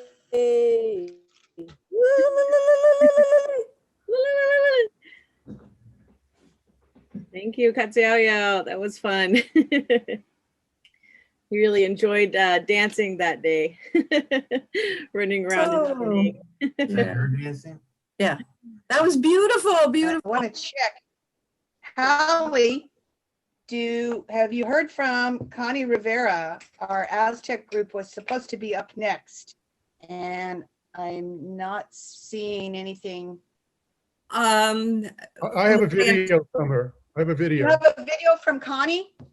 Yes. Great. Okay. My chat to you is not getting through then. So Hallie's going to introduce, because we honoring, Indigenous people all up and down and all the way around. So Hallie is going to talk to us about Connie and their Aztec dancing. Wonderful. First of all, I'd like to say that I'm a Condor person from Peru. Mexico and Central America are actually Eagle nations. And so it's just was so important for me to find out about the whole legend of the eagle and the condor. And so it's been important for me to integrate South America and Mexico and Central America in with the North American tribal people. And the Aztec dancers have been just so much of a instrumental part of how we've celebrated over the years. And Connie has been here with her husband, who's the drummer, and their group. And they have been here for many years. I can't even count the years they've been here. And they've been here also as vendors. They've juggled children and their store and finances and all of the different challenges and immigration and all of this to be here with us. And so I'm happy to be able to present the video of them dancing. And I ask your prayers also for Connie, who hurt her leg doing the dance. So hopefully she'll have a speedy recovery from that and nothing too serious will have happened to her as a result. Thank you.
right, all right. Welcome again, everybody.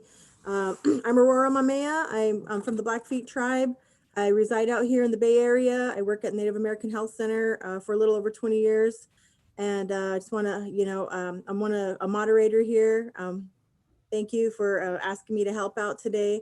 I want to introduce a Northern Traditional Dancer community member here, Larry Harrison, who comes from the Navajo tribe out of Shiprock, New Mexico.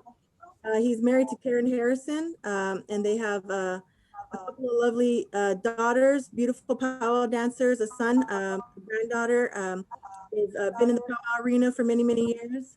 And also he's an arts and crafts maker. He helps local community dancers, get pieces of their regalia and outfit together.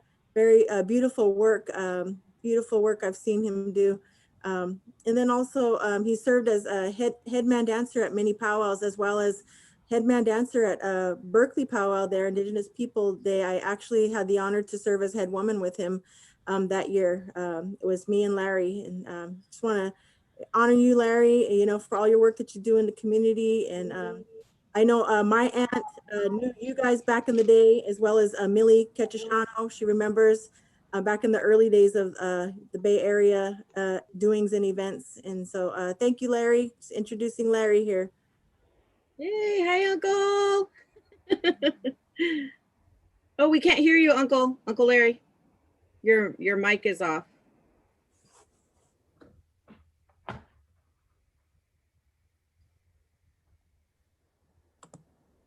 How's that?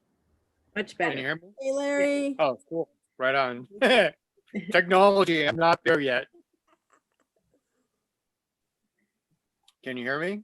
Yes. Oh, okay.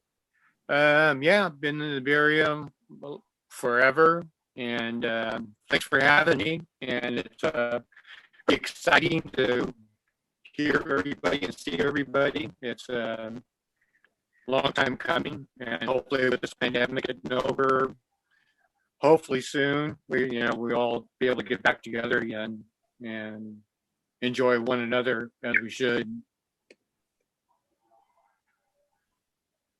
Do you have any questions? Sure, I do. How many years do you think you've been coming to Indigenous Peoples Powwow?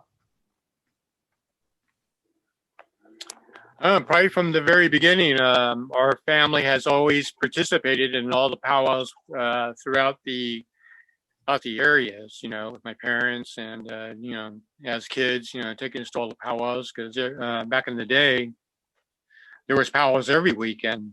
Oakland, San Jose, San Francisco, and that's just what we did. And probably with the Berkeley powwow was there in the very beginning, to support, and that's what we did. And since you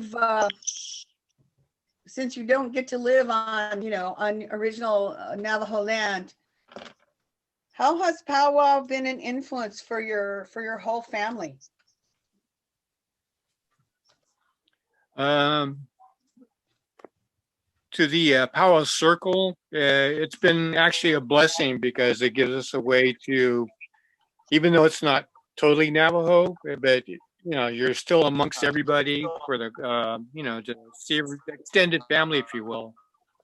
Being off the reservation as kids, we go to New Mexico every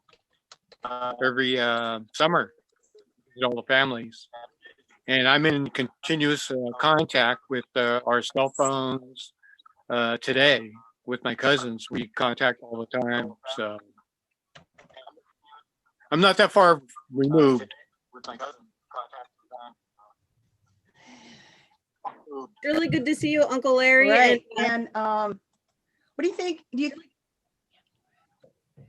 I had one more question, which was, do you think having Indigenous Peoples Day acknowledged as a holiday is significant to the growing up of, say, your granddaughter? How is it for her?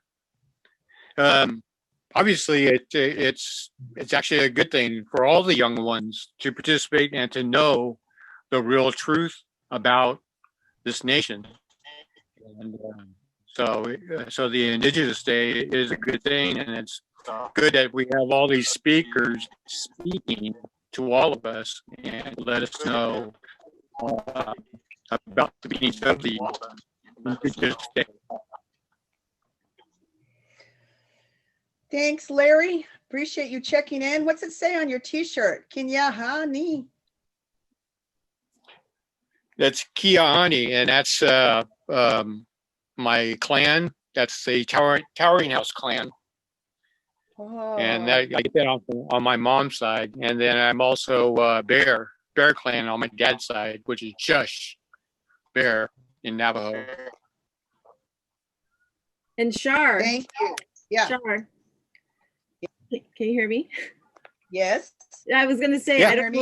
I don't know if you know, but Uncle Larry and my dad used to dance together, and Uncle Larry knows my, way back when. So, long connection there with our families. And he made if you saw Puckskin with his feathers, he made that for Puckskin so he could dance. And Uncle Larry, you've always been so supportive of everyone in our Powwow circuit and our community. And I want to say thank you, Katsiaoya. We love you. And we're very appreciative of everything that you pass on to all of us through all the family, everybody from Summer to Doila to Auntie Karen. So Katsiaoya for everything that you guys give to our community and have always been so supportive of everyone in what we are doing in the Powwow circuit, and we miss you guys all so much. So thank you for being here. Hey, thanks for having me. It's Yeah, so thank you true. so much. It's very true, because I hardly knew you, and I was head lady on Thanksgiving weekend at UC Berkeley at an indoor powwow one time, and we didn't have a drum to start with. We were using because something that Ruth Hopper kind of threw together at the last minute, bless her heart. And I was all nervous. And then you and I think a few other guys showed up, and we had a drum, and I was like, I'm so nervous. I've never done this before. And you were real encouraging, and I'll never forget that moment. So thanks for being Thank here, you. Larry. All right, thank you for having me. Larry, I also want to give a shout out to your wonderful wife, Karen Harrison, who's a registered nurse at Native American Health Center. She's one of the treasures there. I say, this big old Native American organization and this one little beautiful, strong Native nurse that works in there, nobody would ever guess that we have this beautiful, strong Native nurse, Karen Harrison, that works for us at the Native American Health Center. And then also his daughter teaches, the Willa teaches Zumba, and then Charlene as well. A lot of good work being done out there in the community. So yes, once again, thank you. Yeah, thank you so much. Karen and I, 47 years married. Wow.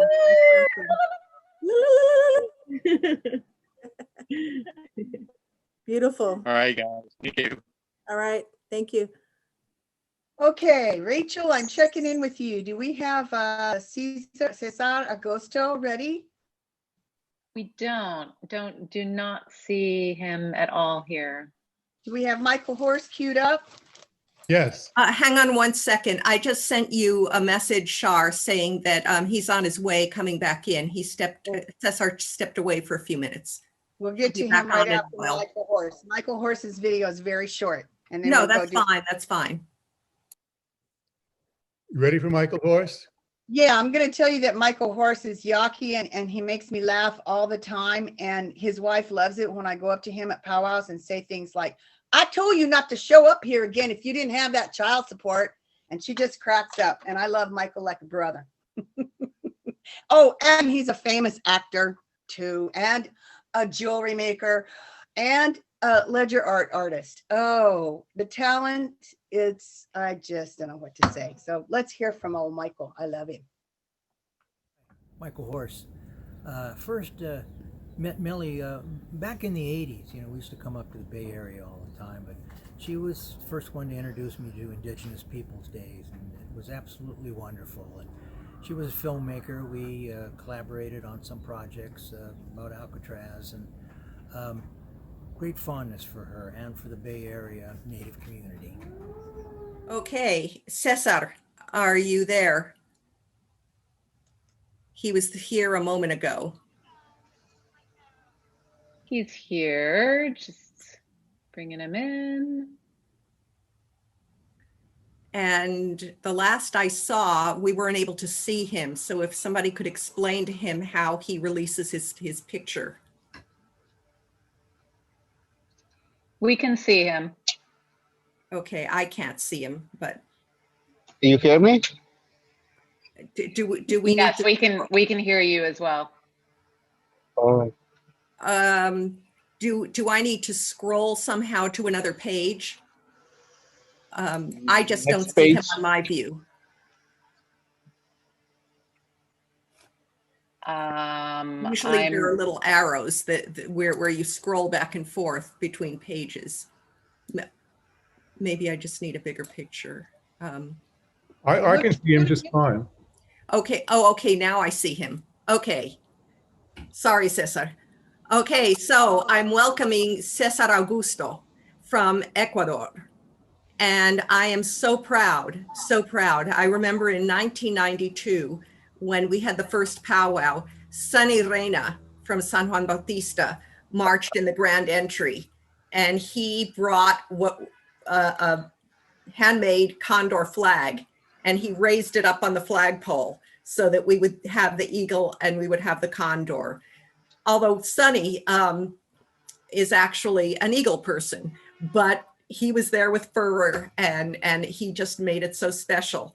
And since that time, we really have not really had a condor person to be able to present with us. And we are very fortunate to have Cesar Augusto with us, who has been a vendor, and he's been a good friend, and he's also been kind of a confidant, and has also given me ideas on how to deal with the Central American and the South American vendors, especially the Central American vendors.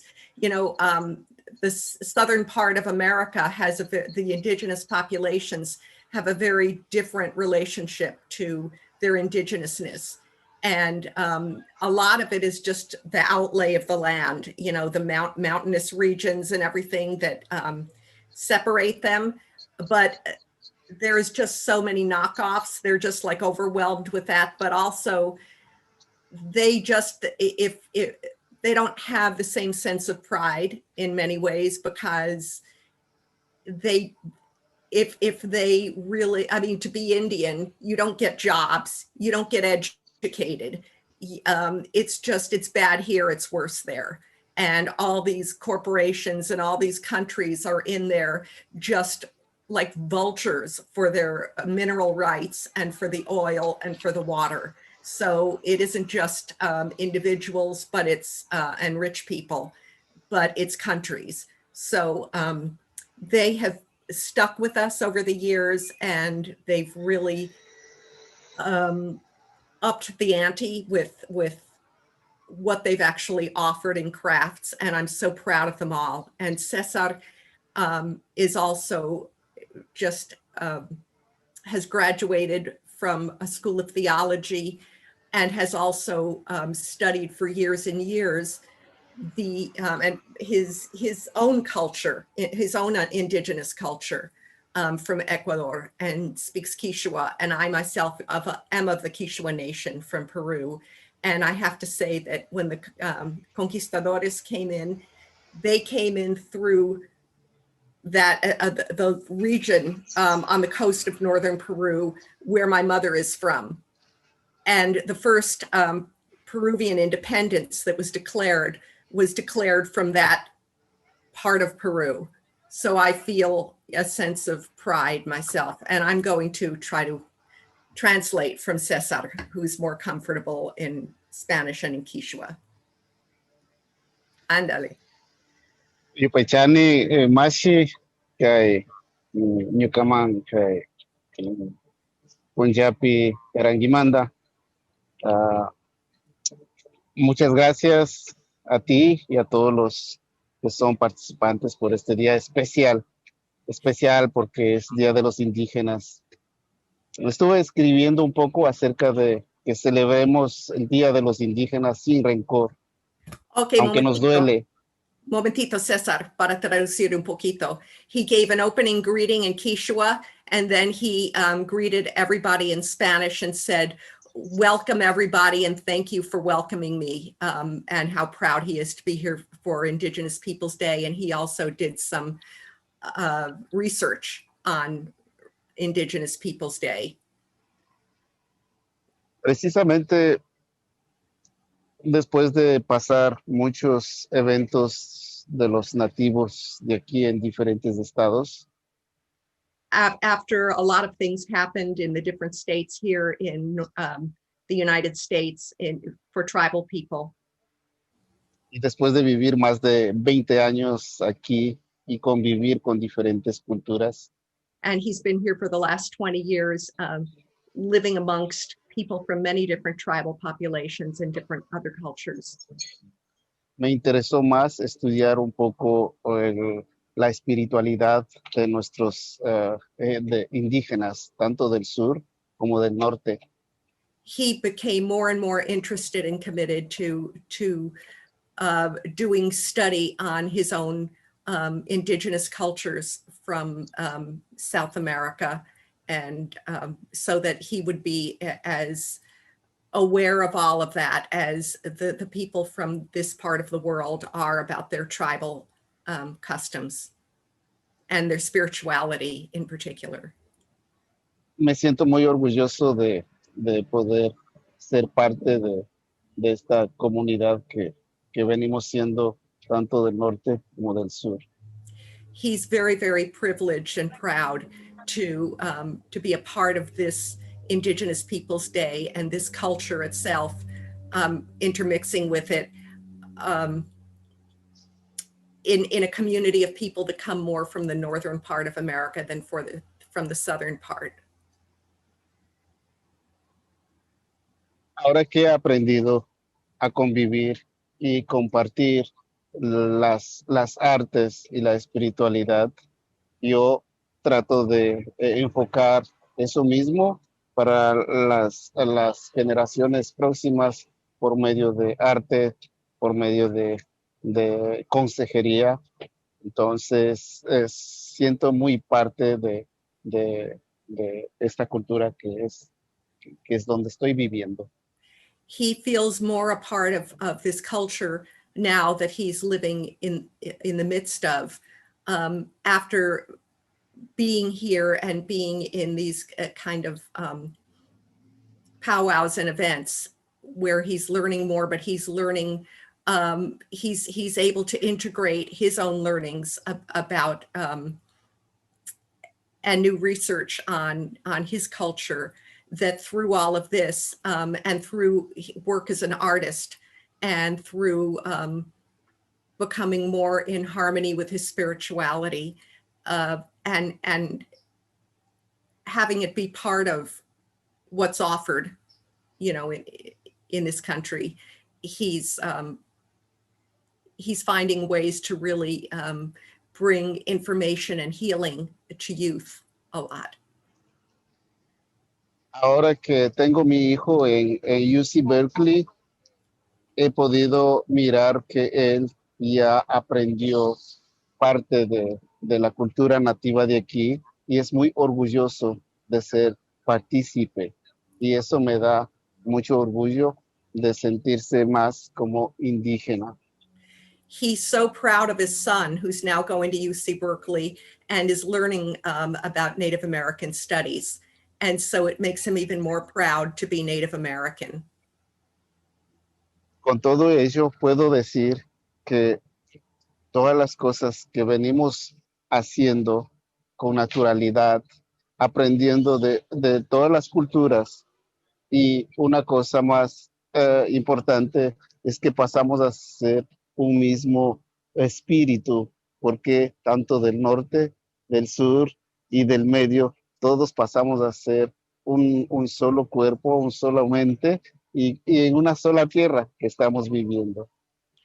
That we are all one people, and we are all one world, and we all it's one earth, one people.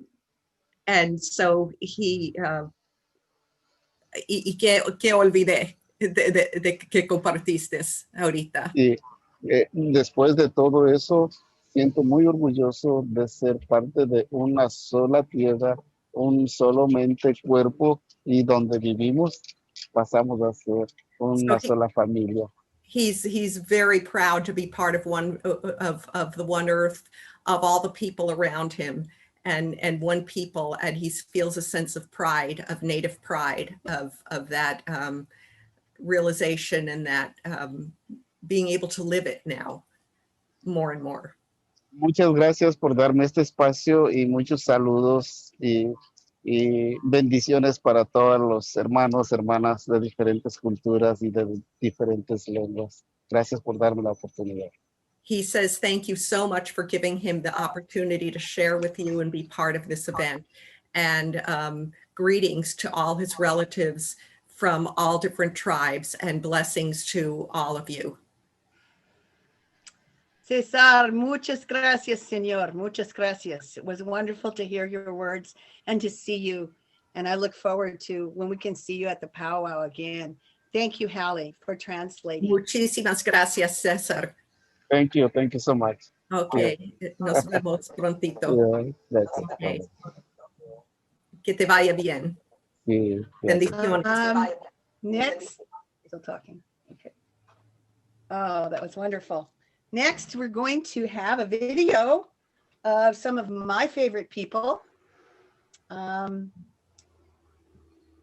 These are some of the youth dancers. You've heard folks mention Intertribal Friendship House in Oakland, run by Carol Wapipaw right now, and always has a committee of a board of committed local folks.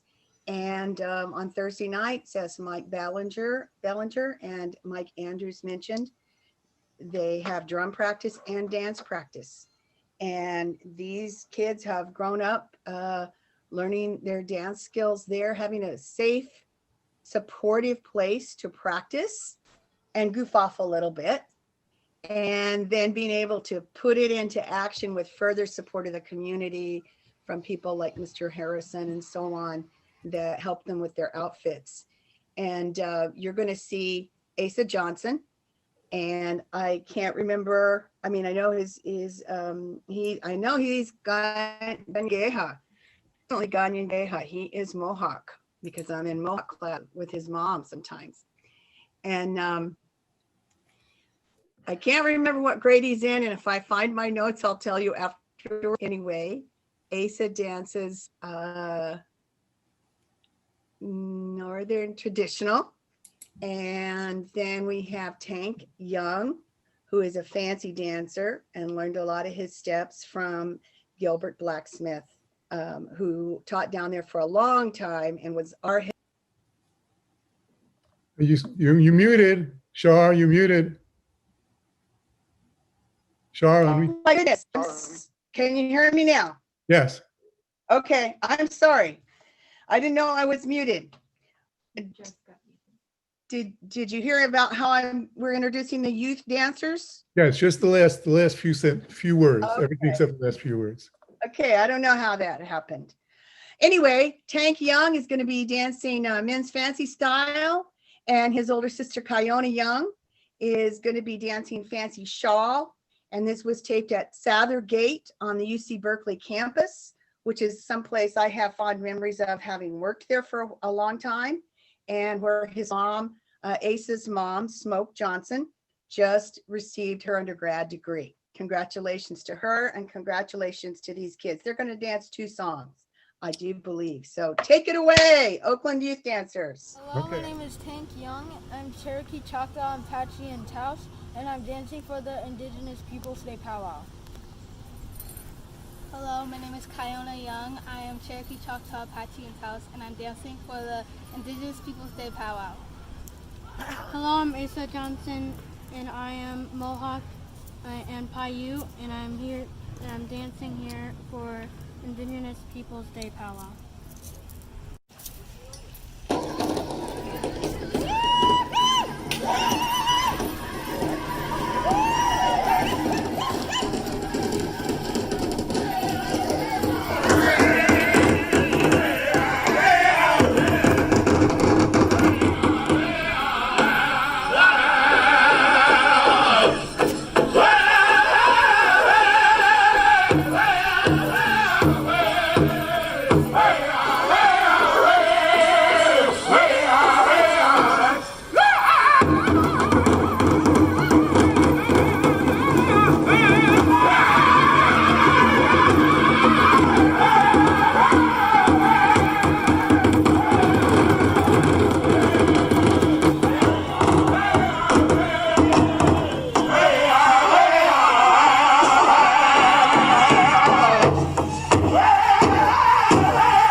Go.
Thank you, youth dancers. Thank you, Asa and Tank and Kiona and their moms, Lisa and Smoke, and all their families. And I'm sorry I didn't do my homework and have the names of those drums and songs ready, but maybe I will find it. We're going to have to switch up things a little bit because we're running over. Melinda Miko, Gino, are you out there? Gino had to step away. I'm here, Shar. You're here? Okay, then I will introduce you. Gino was supposed to, but he had to step away. That's okay, Shar. You know me well. I do know you well. And she's from Gino's tribe too, Muskogee Creek. And I want to welcome her. This is Dr. Melinda Miko, educator over at Mills College for a long time. Author, mom, grandmom, supporter, and water walker, and signer of the Indigenous Women's Treaty, and all manner of things, and has helped us out many times on the powwow, has been present for many years, and was a friend of my mom's, and someone dear to my heart. And I just wanted her to share today about her experiences and thoughts on Indigenous Peoples Day, the event, the holiday, etc. Anything I've left out of your bio that's crucial? Oh, no, documentary filmmaker, but that's okay. I was so pleased to be invited to appear on the committee, with Millie, who is also a great, great friend. And of course, Gino and I went to UC Berkeley together and really good friends. And my kids really grew up going to the powwow and being there, and then my grandkids, of course. It was also really important to me that we established that in Berkeley. So when I went to Mills to teach in 1993, first of all, I was the only Native woman there. And a few years on, the Native students were incensed that on their academic calendars, it said Columbus Day. So we started a massive action where we painted hands red and we put all over Mills College Indian land. And it was finally changed. And then of course we had Karina come every Indigenous Peoples Day, which is why most of the time I was not at Alcatraz, because I was at Mills College, really promoting and pushing the idea of Indigenous Peoples Day, but also that Mills is on Chochenyo land. That was a village, and a very important village, because Mills is by a main waterway, and we know that Ohlone villages were by waterways. So I think the best thing we can do is to continue to show up and to be present, and not to have people think that we're invisible or we've disappeared. It's a story that I give my kids and grandkids. My granddaughter, by herself when she was about 7, wrote a speech and presented it at the zoning board at Berkeley as to why the Shell Mound should be saved. So it's important to me to pass those traditions along. It's really difficult not being able to go back to Oklahoma where my stomp grounds are and to see my relatives right now. So I say Mado to Gino, coming from the promised land of Oklahoma, and I hope soon we can go back. My daughter is so anxious to take her kids back and show them our stomp grounds again. So I appreciate everything you're doing. Shar, you're such a good friend. Your mother, I miss her all the time. She was I can still hear her laugh. She was a glorious lady. So all of you have worked so hard. I haven't seen some of you for a while. I got so involved with Mills and retired there a couple years ago, but John, Hallie, Shar, Gino, certainly Mark and Nancy, I remember those meetings at their house and the popcorn and just a wonderful gathering of people who have a like mind. And also too, thank you for all of our allies. We're a small group, we couldn't do that without our allies. So Mado to John, Mado to Perry, to everyone who's helped make this a success. I really appreciate all you do. And I hope soon we'll be able to get together and hug each other again. I really miss that. You know, I'm sort of sequestered here with my son, sort of doing errands and taking care of me. And I appreciate the fact that he's able to do that for me. So to everyone out there, Mado, for all you do. And thank you, Shar, for inviting me to this. Wonderful. Hello, Linda. Thank you. You're very welcome. You're an integral part of this community, and I wanted to make sure that we heard from you today. And yes, boy, I'll be glad when we can hang together again too. Let me see who I've got here next. Oh, from one powerful local community member to another one, to another powerful woman warrior. This lady has got a wonderful radio show every other Wednesday on KPOO Radio in San Francisco. She is a broadcaster extraordinaire and stays up to date on stuff and has great guests. This is Mary Jean Robertson from the Tsalagi. Come on, Mary Jean, come on down, girl. There she is. Did I unmute myself? You did. Osio. Okay, Osio. Gigi Melizini Dagwadoa. I'm a citizen of the Cherokee Nation of Oklahoma.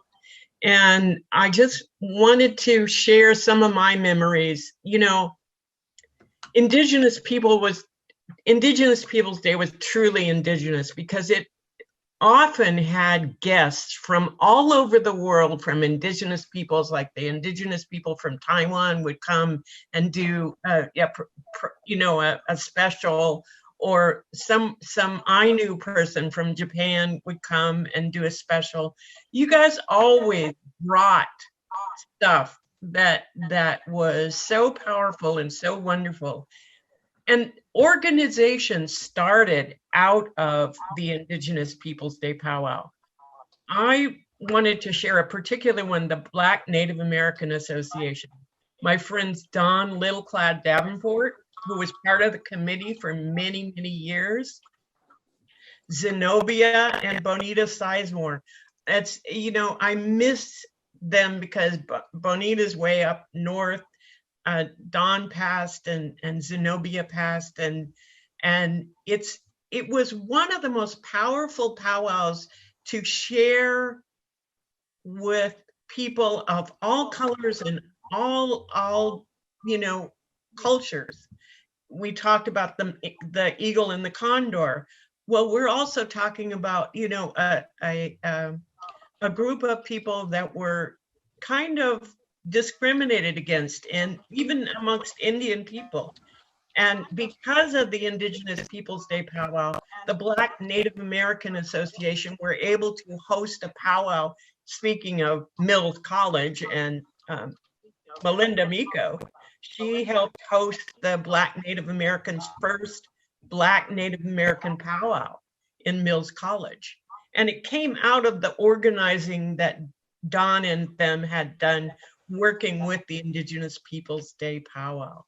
So these are, and the other organization that came out of that that's dear to my heart, we always used to VIND, the Cherokee Society of the Greater Bay Area. So all of the people that were doing organizational work would come to the powwows and be able to share their work and do the stories of how you can connect with your own nation, how you can reconnect with your history and culture. And so that's why I wanted to participate today, to remind people how important it is to remember all of the connections we have with one another. So thank you very much for inviting me to participate. And I just wanted to say one more thing. Nathan, I've seen him on the screenshots, so I know he's here.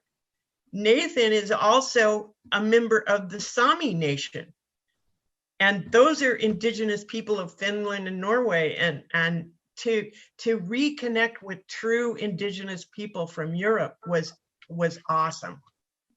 So thank you all for coming together today and for keeping the memories alive, the history alive. That's what these kinds of programs do.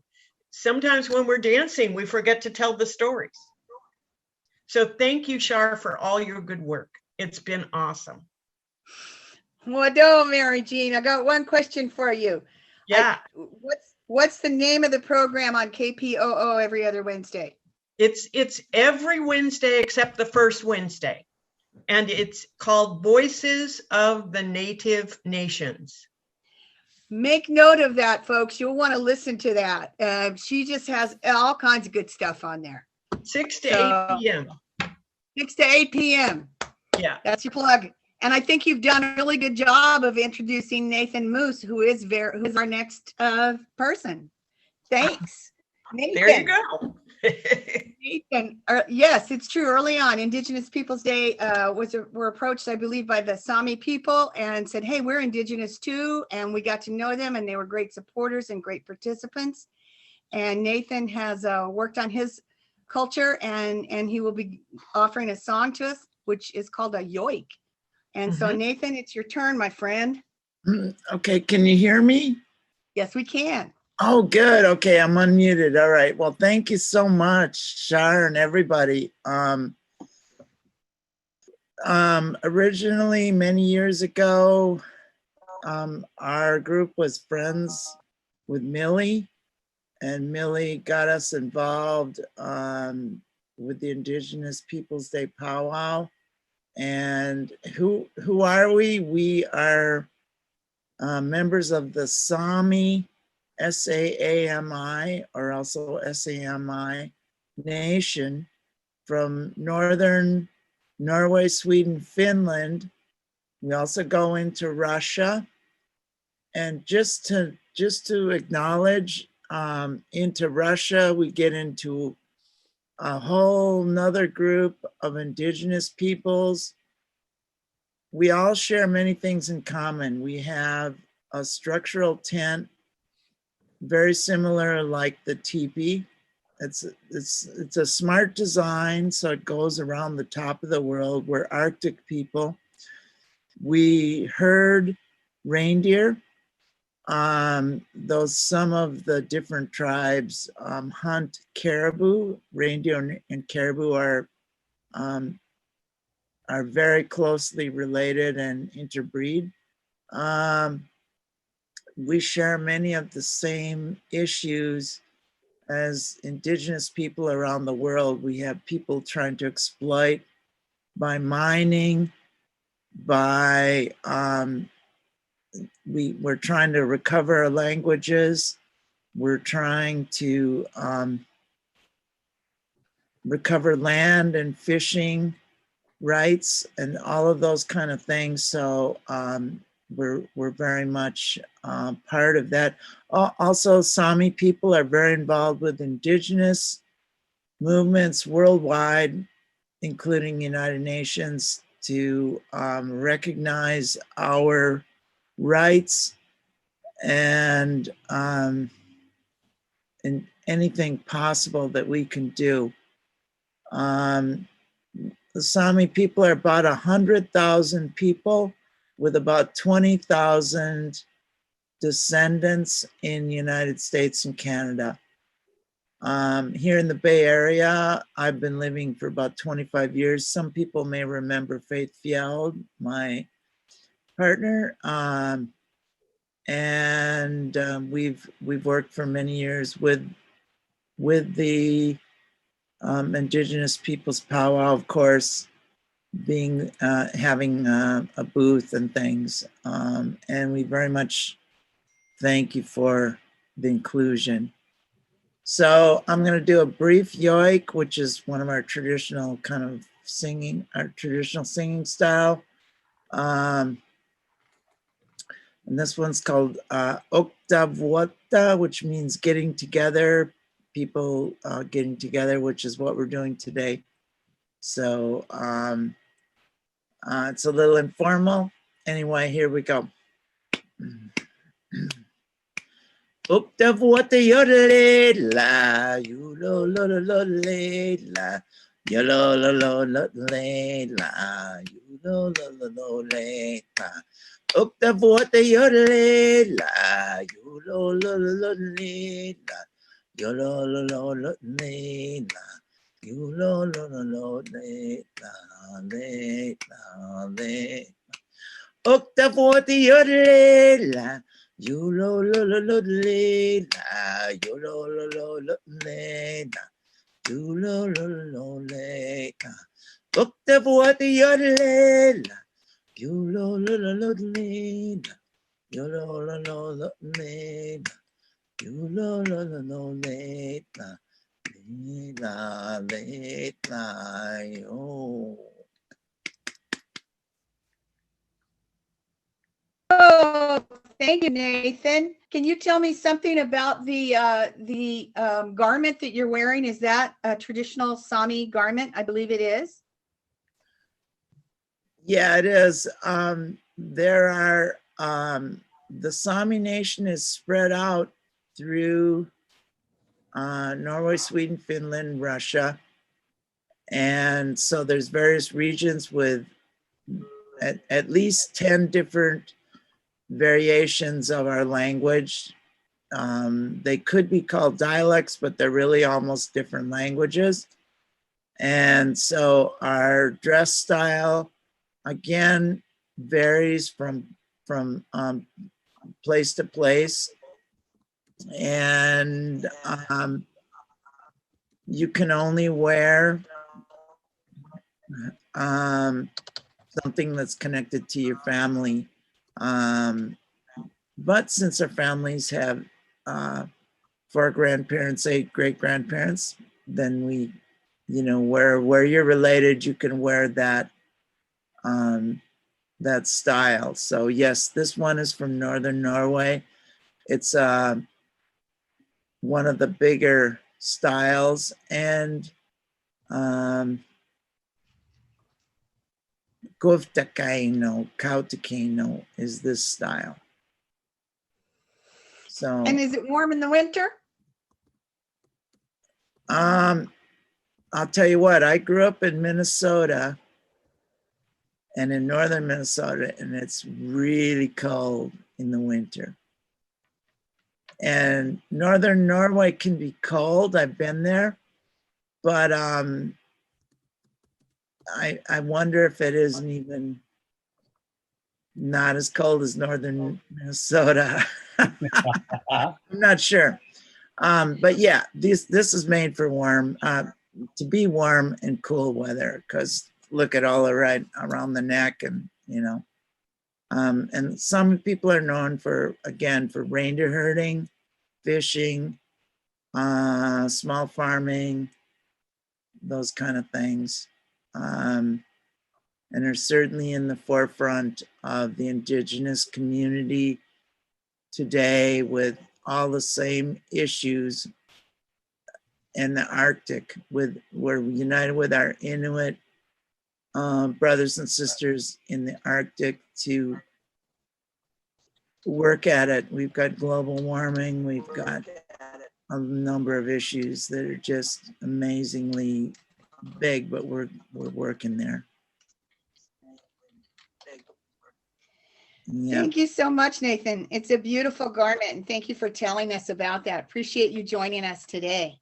No, thank We've you. got a family of dancers who've been waiting patiently, and I think the video is ready to go up. And these are, again, friends from our local, friends from around here. This is Yvonne Matthews, and her husband, Manny Lieras, is going to be giving the songs, going to be playing on his hand drum. For Yvonne, and I believe her eldest daughter, Joni, and Yvonne is from the Eastern Shoshone, and they'll have to give you some more information. Let me see, are we doing her by phone first, or are we doing the video first? I'm sorry, it's I'm having so much fun here. I got a little bit lost, and I had to switch things up because she's about to go. And Shar, her name is Yvonne Marshall. What did I say? Okay. Yvonne Marshall. Yvonne Marshall, and her daughter's Joni. Yeah. Is her older daughter is Joni. Yeah, you're right. And are we going with the video first or the dance first? Let's go with the video first, because I'm messaging her right now. Awesome. Thank you. All right, tech crew, will you crew us up? Will you cue us up? Yvonne. Okay. Marshall. Okay. Well, we're going to go to the video here. So let's see if this one works. Here we go. Can you see her there? Yes, we can. Sandave Nanani Ha Yvonne Marshall. Good day. My name is Yvonne Marshall. I am from Fort Hall, Idaho, currently living in Oakland, California. I am Eastern Shoshone and Shoshone Bannock. My favorite memory of Indigenous Peoples Day Powwow is winning the Millie Cachacano Prettiest Shawl Contest. I believe it was in 2013, and I had a purple shawl, and they said purple was one of her favorite colors. Today I will be dancing Northern Traditional. Our daughters, Joni and Lynn, will be sharing their styles of dance as well. My partner, Manny Lieras from All Nations Drum Group, will be singing for us today. Our family is honored to be a part of the virtual Indigenous Peoples Day Powwow. Oos. Sweet, huh? Oh, yeah. Yvonne. Okay. So this is coming to you live from the backyard, the street out front, the kitchen. I don't know. They're actually over at CRC right now. Cool. In Oakland. So I honestly, I think her phone died, unfortunately. And she is not getting back to me. So we might actually have to take a moment. Maybe we can play Ruth's video and then go into yeah, and then we can go into with as soon as they get back online. Okay. So then we're pulling up Ruth Villaseñor's Chiricahua Apache. And let's see, sometime between 2000 and 2005, she was honored for her work, I believe, with one of the Native American AIDS programs. And so was Don Littlecloud, as Mary Jean had mentioned, had founded the Black Native American Association. And they were both honored during Native American Heritage Month by KQED TV. And so that year, I was so proud of both of them that I wanted to make sure we honored them. And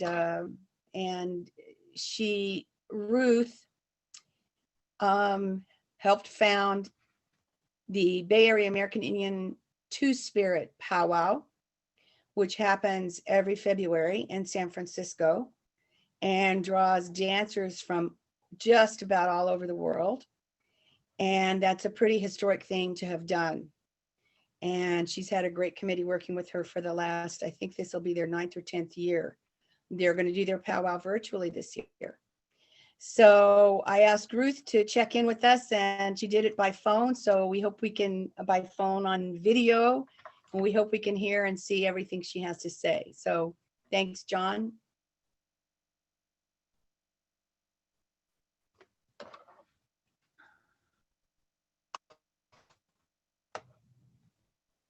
Happy Indigenous Peoples Day. My name is Ruth Villasenor. I'm Chiricahua Apache and Mexican. I'm honored to have been asked by the Indigenous Peoples Powwow to share a few words. In 2003, I was a recipient of the KQED Local Hero Awards for Native American Heritage Month for the work that I did with Two-Spirit people. I was able to bring traditional practices to those diagnosed with HIV.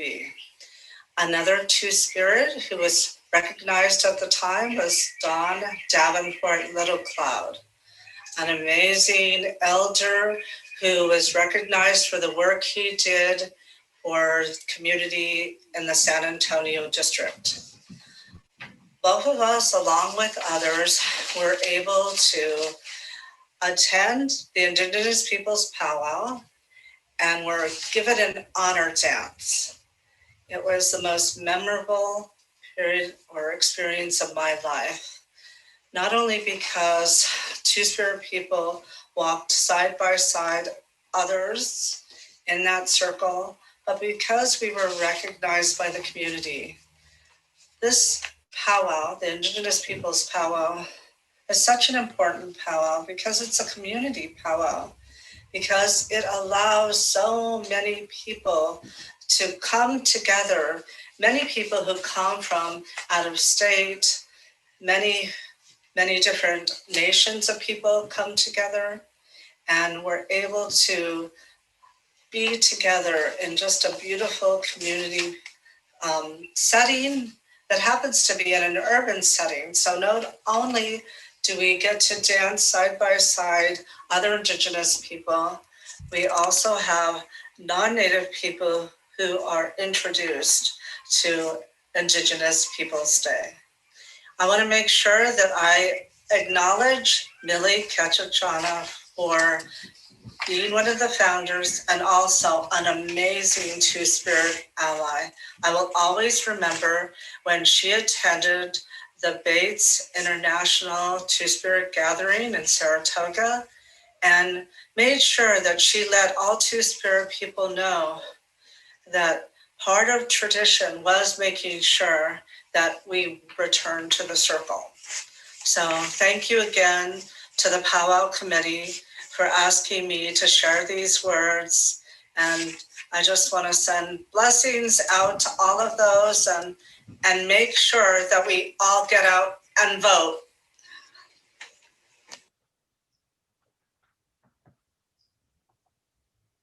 That's right.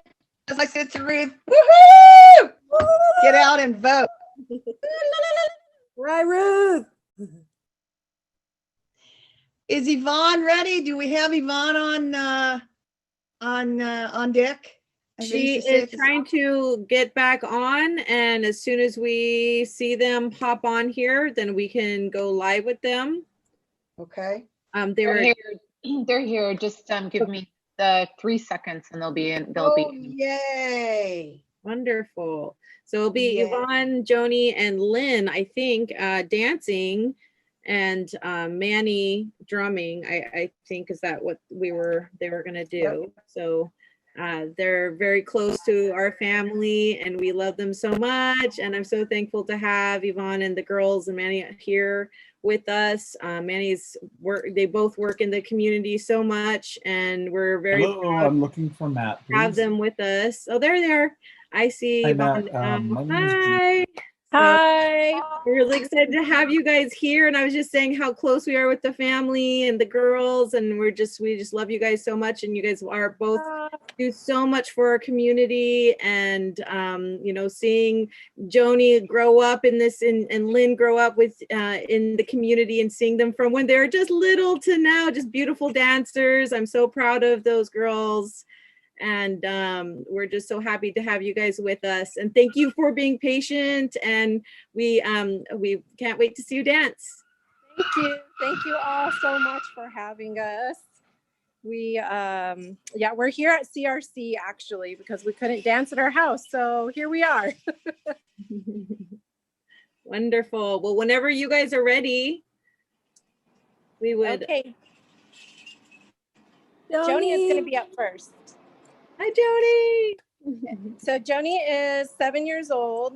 She's a jingle dress dancer, and she's a member of the Eastern Shoshone tribes, and she's also Dene, Comanche, and Shoshone Bannock. Take it away, Joni.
Woo!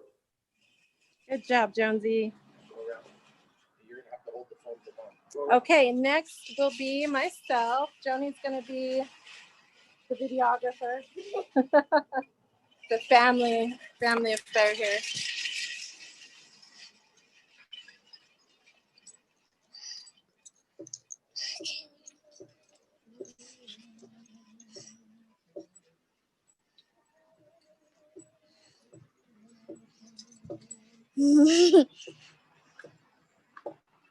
I'm sorry, I didn't catch if you all played our introduction video, my introduction video that I sent in. We did. You did, great, okay.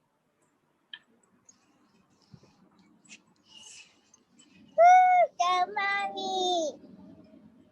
Yvonne, Yes. can you share a little bit about your dress and where it comes from?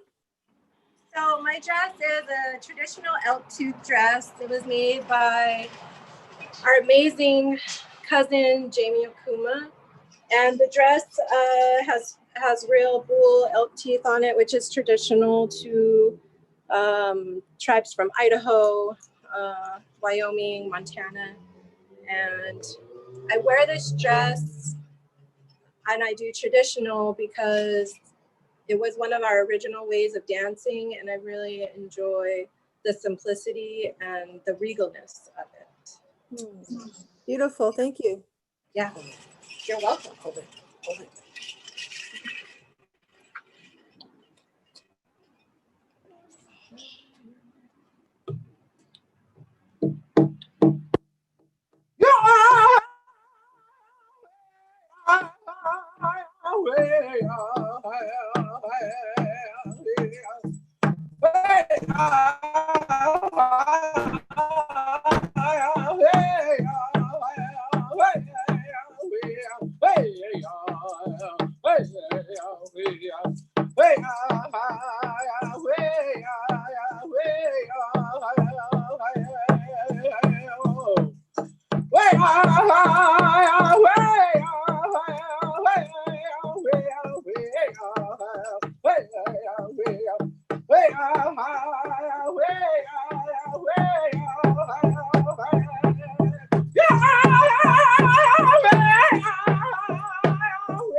Come on.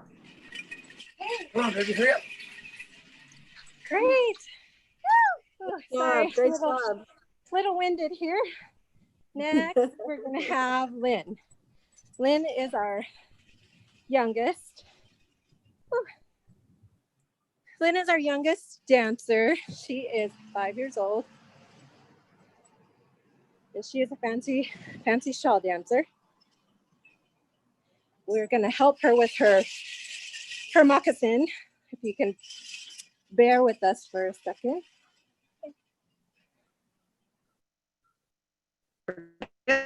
Take all the time you need. Well, let's see. We're only we're Water break. only but we're having fun. Where's our water break? Where's our water person? Oh man. How about them? How about them Indian tacos? Right? Anybody We settled for some Chex Mix, bag Chex Mix. Anybody for a cup of coffee? Oh yeah. All right, Lenny's all ready. Woohoo, Lenny! Woohoo, go Lenny! Ready, baby? You want some of this musical? Yeah, Earl said he's a water boy, so all right, Earl, I'll hold you to that next time. Next powwow. Okay, here we go then.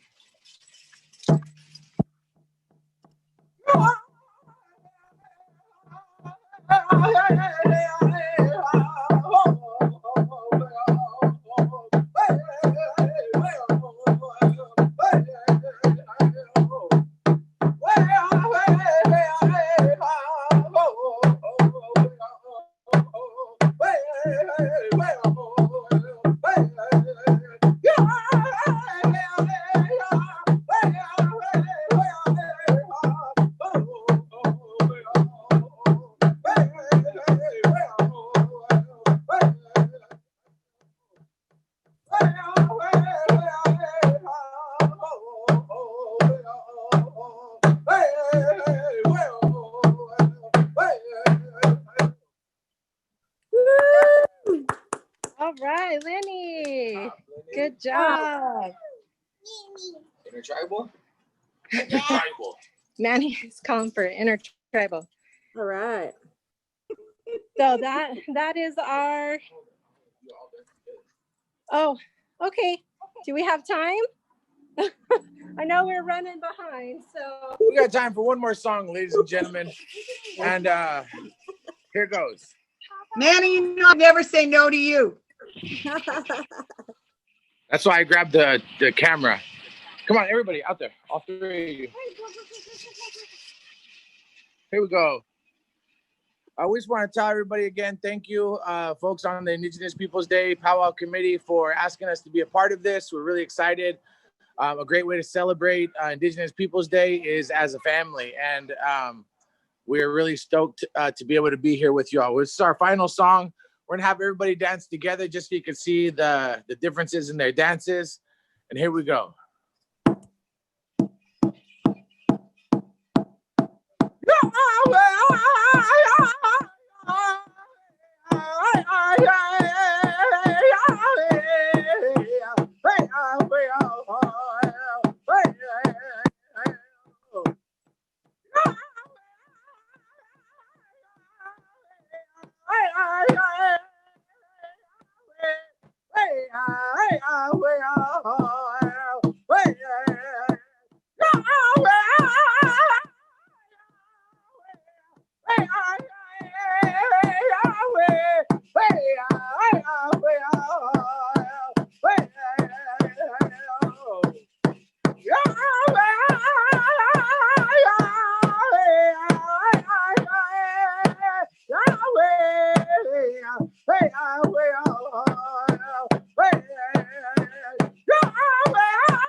Wow, that was so cool, you guys. I love it. That's it. Here we are on the urban res, right there on the concrete. It's good. We're dancing. Right. We're singing. Thank you all so much for having us. Felt really good to get ready and be in our outfits. Hi, Lynn. Love you guys. Hello, baby Okay. girl. Love you guys. Thank you. Okay, much love to you all. Enjoy the rest of your day. Happy Indigenous Peoples Day. Happy Indigenous Peoples Day to you, today and every day. All right, y'all.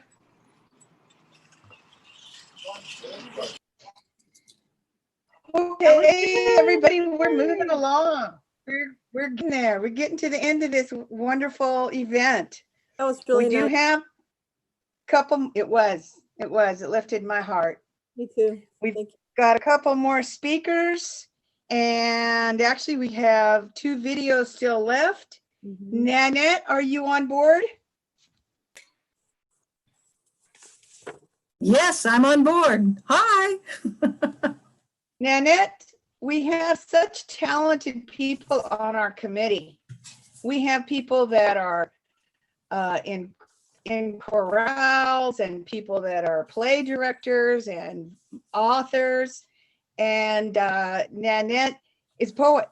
And so I asked her to contribute something of that nature. And I'm taking over Aurora's job. Aurora, I'm sorry. Okay, Star. Hi, Nanette. Welcome, Nanette. Hi, Aurora. I just, I've known you for a long time. I think when I kind of first moved out to the Bay Area, we met. I know you were singing in a band and invited me to come sing and participate with you. That was pretty awesome. That's me and Nanette's first, connection together. And I've seen you throughout the years. And I know in 2019, you were awarded a Lifetime Achievement Award for published poetry and activism at the 17th Annual Berkeley Poetry Festival. Nanette is a journalist with Indian Country Today and Native News Online, and also one of the first committee members of the Indigenous Peoples Day Powwow. And her background comes from, tribal background is Dakota, Lakota, Crow Creek, South Dakota, Salagi, Cherokee.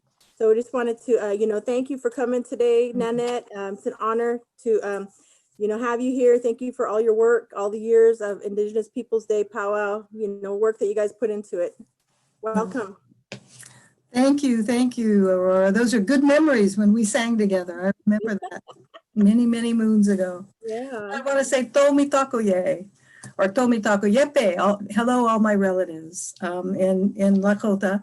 And I'd love to, I was asked to kind of introduce these poems, and I don't want to go on and on, but many times that we dance and we sing for our relatives and our ancestors who cannot be here and who can't sing and can't participate.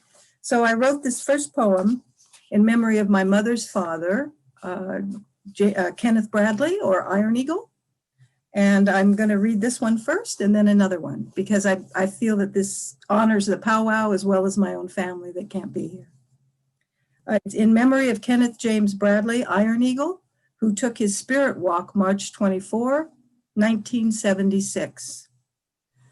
Wo'okiksuye, Iron Eagle, Wanagi Omane Kage, March 24, 1976. I live on Turtle Island now, surrounded by the sounds of water. Songbirds, red-tailed hawk, blue heron, egret, blue jay, and crow. Here is where I deny urban reality, this new world. My relatives taught me early the trick to Indian survival, how to make the square a circle, how to make concrete and pain disappear. They taught us how to look at our land and see it as it was 528 years ago. Iron Eagle taught us to remember the season when choke cherries ripen, to remember the stars and the star people, to remember the gift of knowledge passed through stories and memories, to remember to sing and dance, sing and dance, sing and dance. Mixed race woman, mixed race man, caught in the gauze between two worlds, our mind and senses the only means of escape. But scar tissue lays thick and deep. Too many broken promises, broken treaties, broken hearts, loved ones taken away or leaving us behind, has made our eyes weak, but our hearts sharp and clear. Our hearts sharp and clear. Deer, wolf, bear, moto, buffalo, tatanka. Hete tuadomi tako yasin. Many blessings to a full circle of relatives. This next poem I'm going to read, Yvonne brought back some memories of going to Standing Rock with her, which was really fun to be with her family. It's a poem that I wrote when I got back from Standing Rock, and our powwow that year, I believe it was 2016 or 2017, I made a booth, and all of us, myself, my companion that passed, and everybody in the powwow, we gathered together about 300 letters of support to send, and I believe we raised over $1,000 for support. So this is a poem about that time and about our powwow. We are our ancestors' wildest dreams. Miniwichoni, water is life. Sacred water used as a weapon. They turned their dogs on us, chemical weapons, bullets once again. Still, like a river, we flowed until we gathered at Standing Rock. Coming home through generations of displacement, loss of family, land, language, traditions. So many lost. Yet we heard the song and followed the drum by car, by bus, by plane. Some walked, some even ran. We are our ancestors' wildest dreams. While campfires burned, coyotes sang, and we touched the stars. Morning sun rises, Inipi changes from pink to mauve, purple, then yellow, until furious light shines through smoke from many hearts. Horses roam freely, buffalo visit once again, and children laugh. We are our ancestors' wildest dreams. Thank you. Thank you. Thank wow, wonderful. Ooh, ooh. I'm going to ask Rachel. Let's see. Mine? I don't know what the hell that was. Rachel, can we pull up Crystal and Marcos Madril family video? Yes, I have it ready. All right. This is another family group that's about to dance. Marcos Madril is Yaqui. Crystal Vigil Madril, I can't remember. I hope they tell us that information. And their wonderful little girl, Winona. Aurora, are you there? Yeah. Tell us about Winona and singing with us. Oh, yeah. So Winona has been joining us in our women's online virtual singing group for since March when we kicked up, and we just love having her. We also have another little young girl that joins us as well, her cousin, Ellie, and yeah, we just we love it. They join us. She was able to hold a song herself last week, the last class we had. We asked her if she had any of her favorite songs she wanted to share, and she actually she has her favorite songs, and she was able to share a song on her own. That's so awesome. Also wanted to talk a little bit about Brother Marcos Madril as well, who's been a part of a dance troupe with his brother Eddie Madril, Four Winds, for many, many years. I remember that's when I first met them here in the Bay Area. Just so I'll never forget Marcos's dancing, you know, that Northern traditional, just beautiful, strong, powerful dancing, you know, and throughout the years, you know, just seeing him and his wife and their family, you know, come together and travel, you know, around the different local powwows and events. And so, yeah, I just want to say it's an honor to know your family, Marcos, and thank you.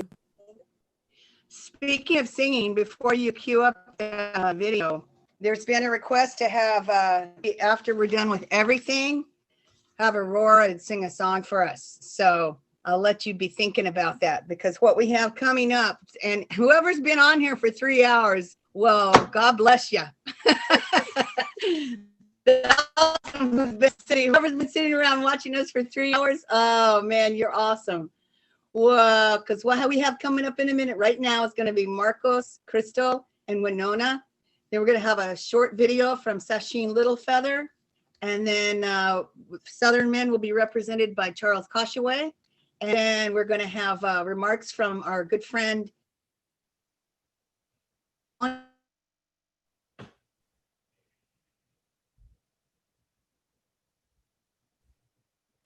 You froze, Shar. Okay, I'm going to cue up the video and Shar will get back to us. Please put on this beautiful family of dancers, the Madrils.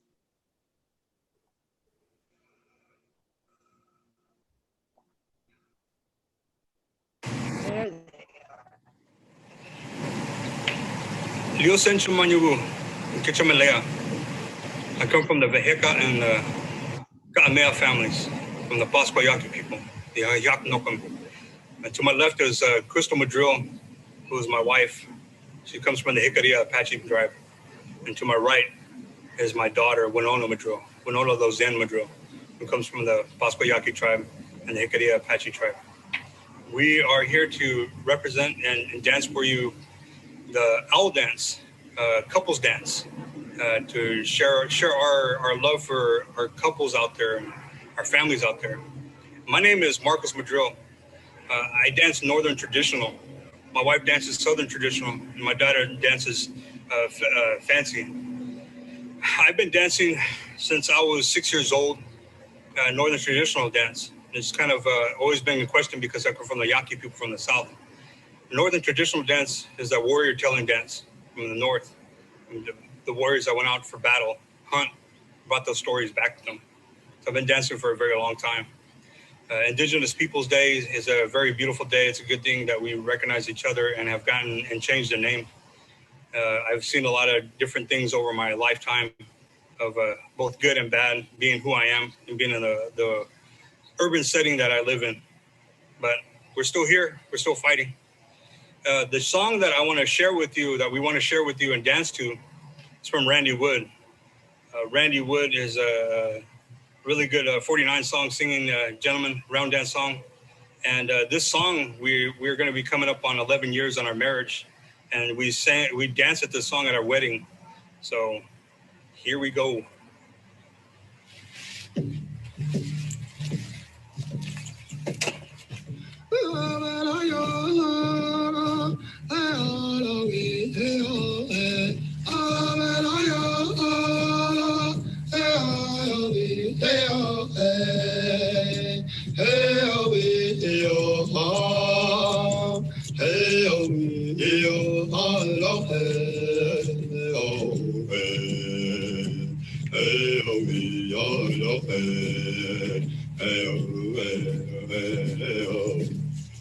I often think of you.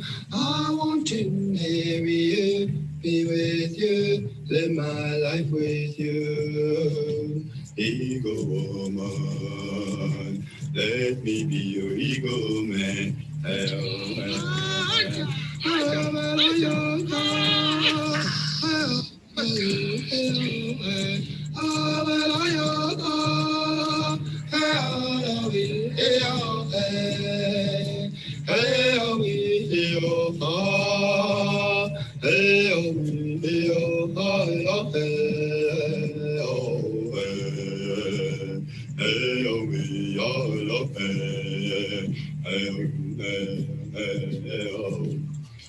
I often think of you. I want to marry you, be with you, live my life with you. Ego woman, let me be your ego man.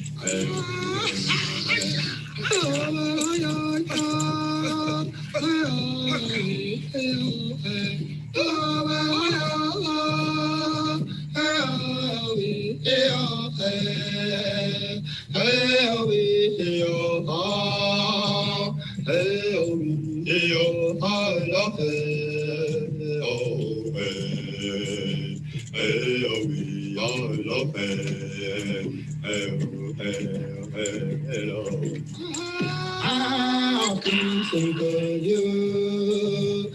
I want to marry you, be with you, live my life with you.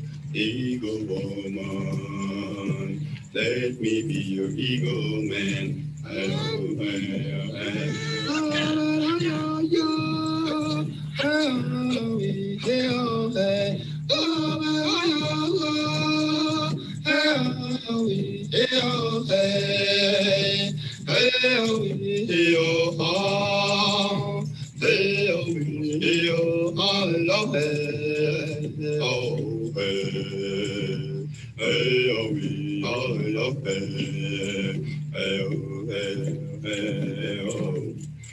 I often think of you. I want to marry you, be with you, live my life with you. Ego woman, let me be your ego man. Oh God.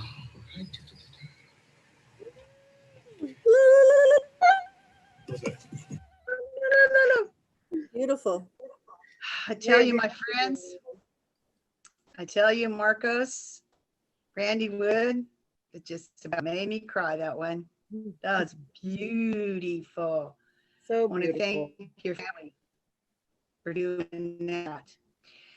We had some mixes up on our schedule. Marilyn Jackson, you there? I know you've been waiting all day. Bless your heart. Who are we going to, Shar? Marilyn Jackson is still Ah. on.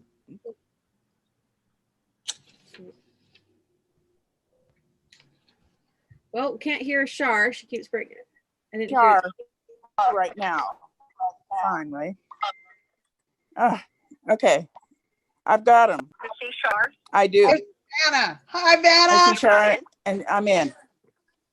Hi, Char. Great. Oh, what a way to go here.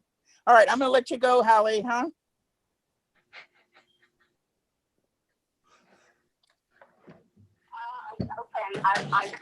Oh. Char? Yes. Are you there? I'm right here. I've had a hard time today. I am right here. Well, I will I'm tell here. people. I will tell For people what- troubleshooting for her to get on here. There's Kelly. Okay. She's Sorry, I interrupted. Hi, Hallie. We love Vanna.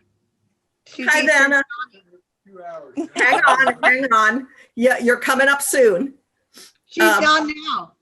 Now? Go. Oh, okay, well, here we go. Okay, so I want to introduce Vanna. Vanna, did you disappear again?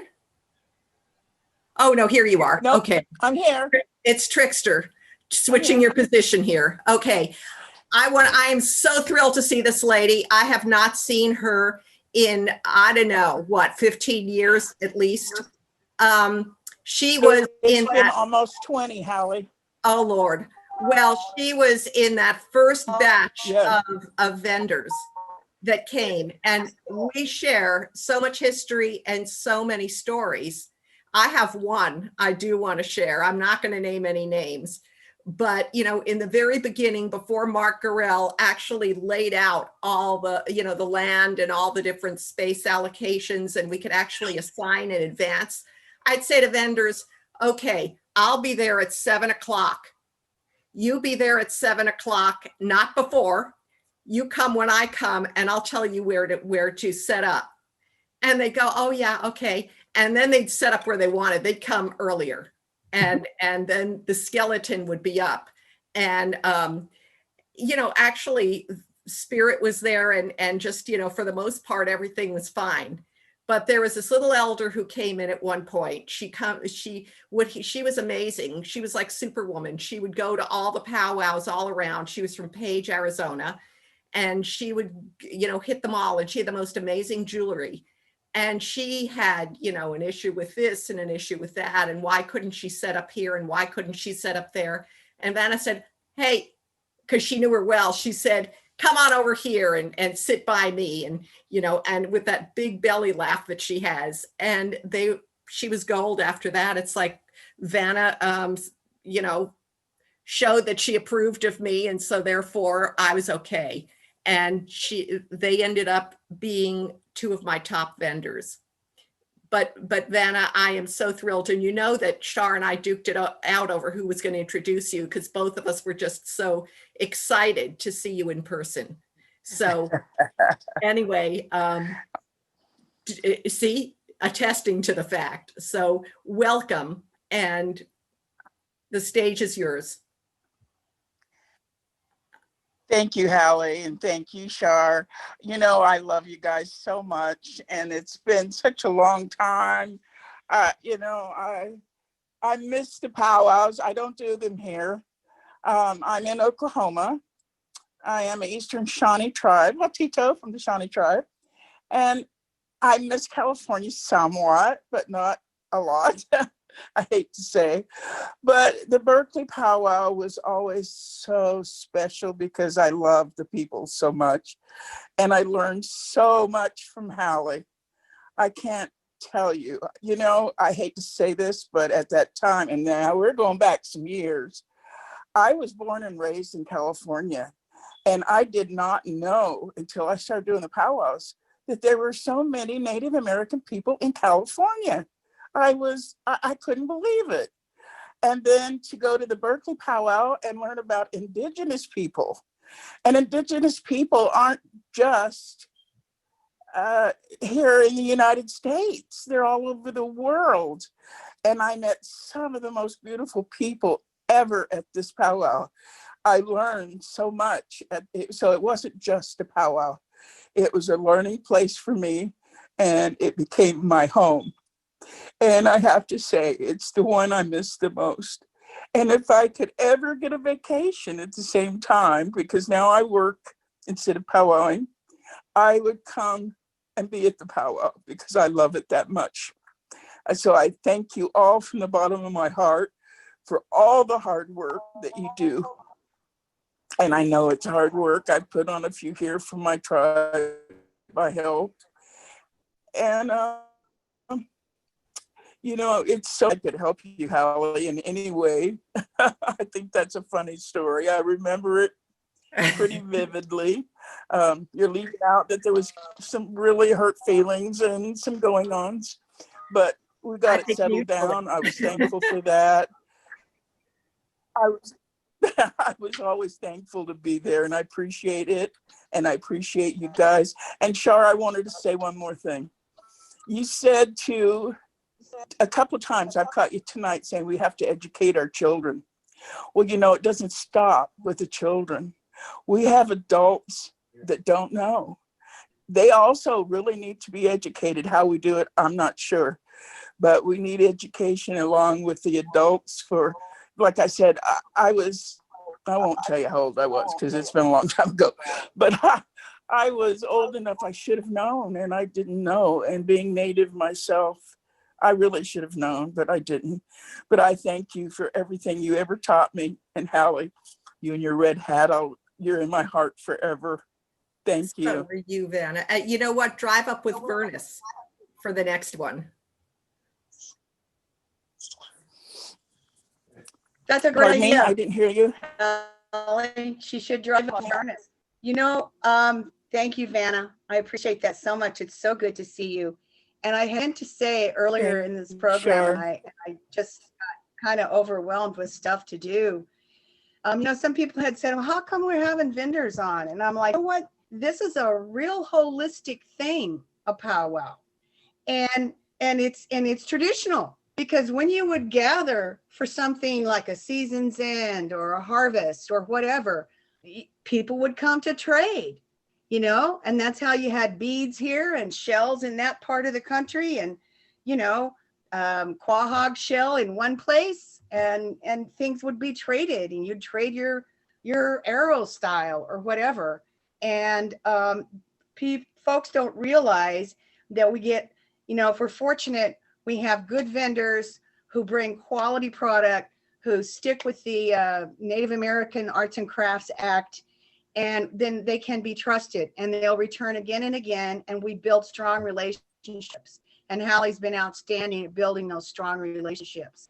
So we wanted to include, everybody, our volunteers, activists, dancers, singers, committee members, and vendors. So it's been great to have some of you guys on today.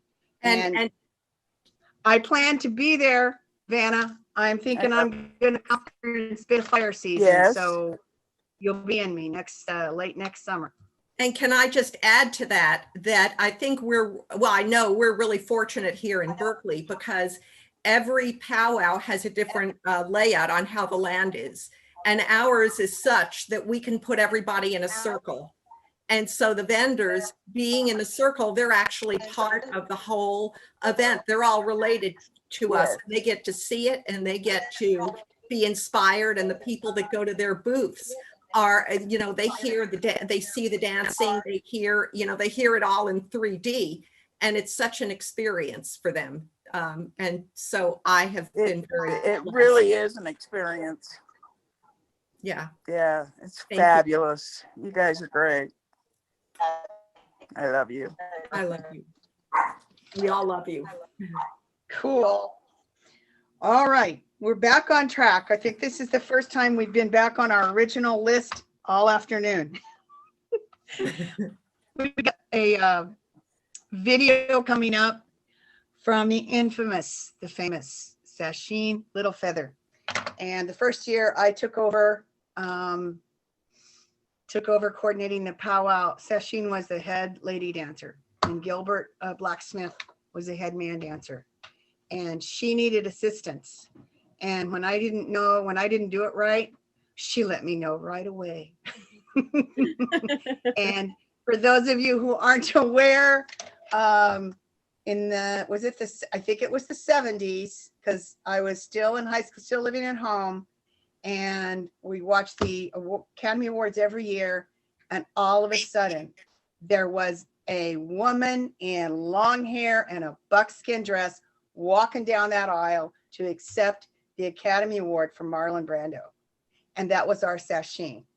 She's an actress, she's an activist, and we've got a video of we asked her to be on, and she couldn't be on live. So John, roll the film, please.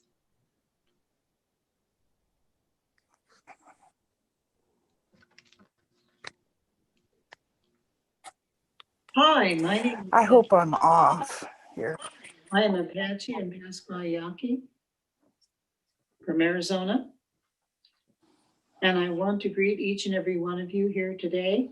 Although we can't be together in person due to the COVID virus, we are here together today via Zoom. So this is a new territory for all of us. And we're here to celebrate Millie Cacciano, my close friend for many years.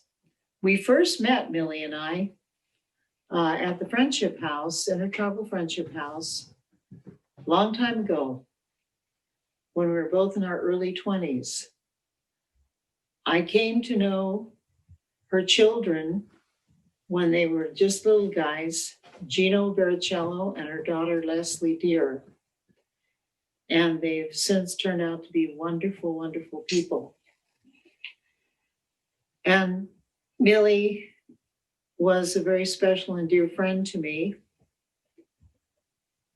And I was very honored when she asked me to be the head woman dancer when she started the Indigenous Day Powwow in Berkeley, California. I really treasure those moments and those memories. I also treasure being the head judge for a couple of years in a row at the Indigenous Day Powwow as well. I danced my last dance with Millie at that powwow and shook her hand as friends, never knowing that that was the last time that I would see Millie before she passed on.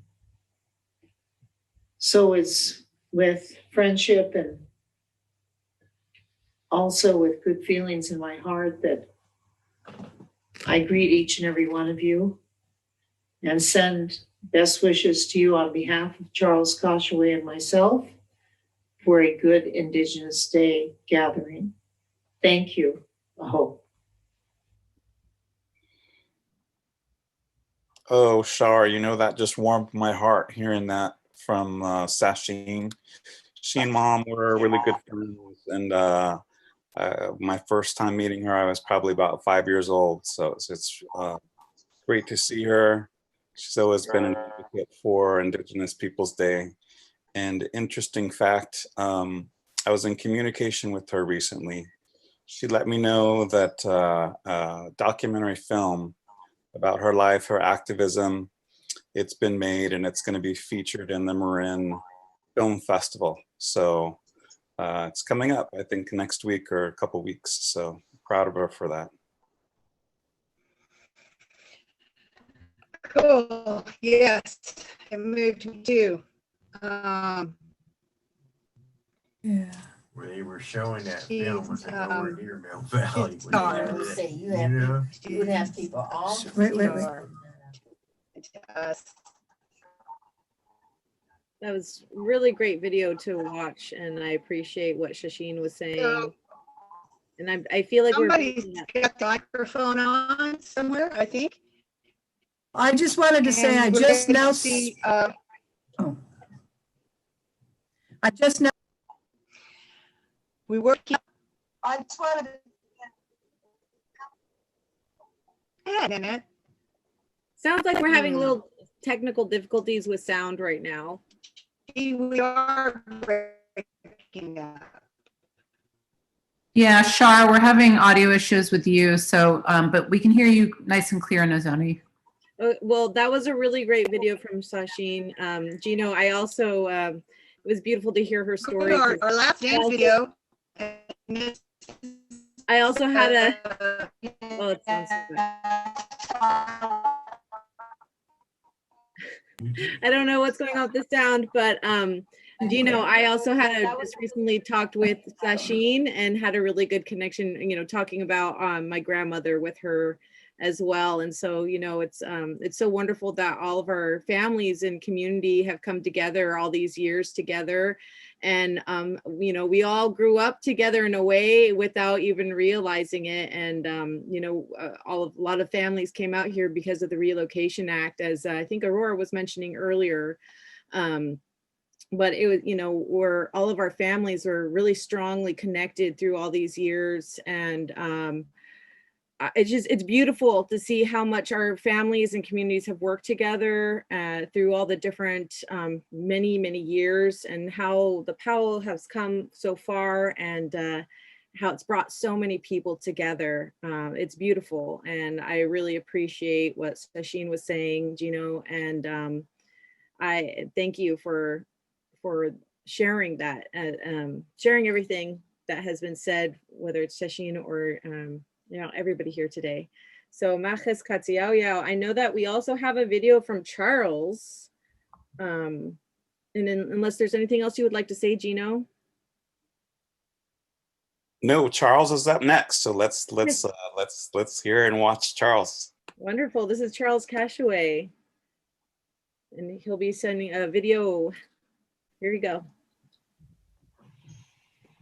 Hi, my name is Charles Cashaway. I was born in Ponca City, Oklahoma. I'm trying to enroll with the Oto, Missouri at Red Rock, Oklahoma. I'm a Vietnam era veteran I came out as a gourd dancer in Albuquerque, New Mexico, with the Southern Cheyenne Combat Veterans Gourd Dance Society. My friend Melody Castriciano asked me to be the head man dancer at one of her Indigenous Day powwows in Berkeley, California. Over the years, I have been a gourd dancer and an arena director in support of Millie's powwow. It was an honor for me to accept these positions. I am a Southern straight dancer, which is known as a gentleman's dance. We're known for our tracking ability, and so we express this in our dance. I am honored to dance for the Indigenous Day powwow and the committee. Aho.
That sure was a beautiful song. Awesome. Awesome. I'm sure I'm glad. It's great to hear some Southern dancing, some Southern song right now. We heard a lot from Northern dancers, and so it's really good to hear some Southern songs. Southern represent. Yeah. Earl's helping us out here because I was wondering who that was, because as you guys know, that's the song for my growing up in my heart. And that was the Cozads, the pride of the Kiowa in Oklahoma, singing a song. Thank you, Charles. Thank you, Cozads. Gino, you know, in honor of you being the 10-year, who was you? You was the coordinator? Who do you want to go next? Because you injected somebody into our schedule. You know, I think I would like it if we could talk about Bridget Wilson and Nakoni for a moment. Yeah.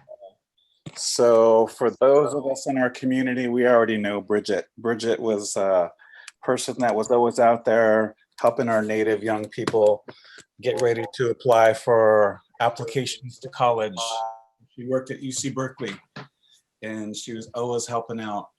Wherever you went, she was always at a powwow setting up for UC Berkeley. She was always right there supporting the drums. She was always right there supporting Earl. And so when Earl and her left and they relocated to Albuquerque, New Mexico, they left a big hole in our community, and we miss them. So they've been gone for about 3 or 4 years now, and Bridget now works for the Cobell Scholarship there in Albuquerque. But we wanted her to be part of our powwow today because she has always been part of our powwow, it seems like. So only natural to invite her, and I think she sent in a video. So if we could get that queued up and we can play that, that would be great. I have a video from Earl, but I don't have a video from Bridget. Well, Bridget's right here.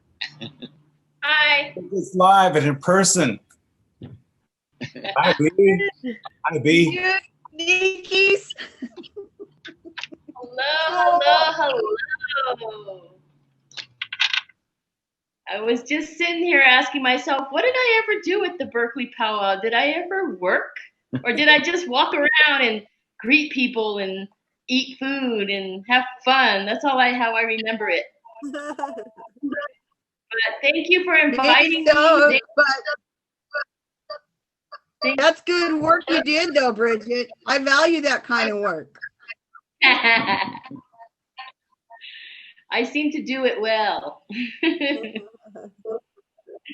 But I wanted to come on and thank you, Gino. You know, really honored to be here to just, you know, give my thanks to Millie, your mom. I brought her shawl that she had, first shawl. I'm ready for my prettiest shawl contest. And then I'm looking forward to going to Wands afterwards, like we used to do. But you know, we've been in Albuquerque now 4.5 years about, and sitting here next to my husband, who's supported me the whole way from the early days of when Millie introduced us. She was my Cupid, and so I really have a lot to be thankful for. When we talk about Millie, I really miss her. She was my BFF. We graduated from Cal together. She introduced me to all of you, everyone. You know, she was the connector. She was like, you know, the glue, you know, that introduced me to the powwow community, taught me almost everything I know, gave me my first shawl that I cherish. So thank you for letting us be part of this day. We've enjoyed the whole thing, every minute of it. All of you organizers are awesome. So great to see everybody that we miss and love so much.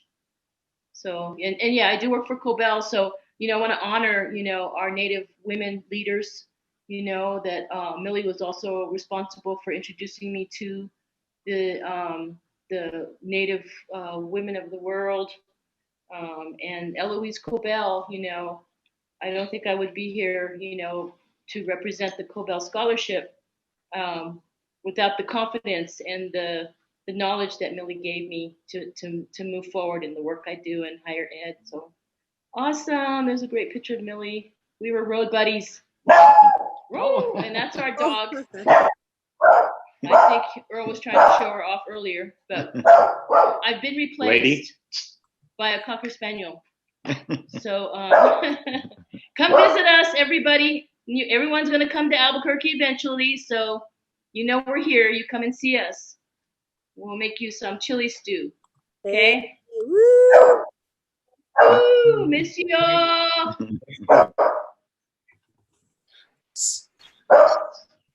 So, all right, I think before we call on Mr. Earl to lead us out in a prayer, we wanted to ask Aurora if she would sing a song for us.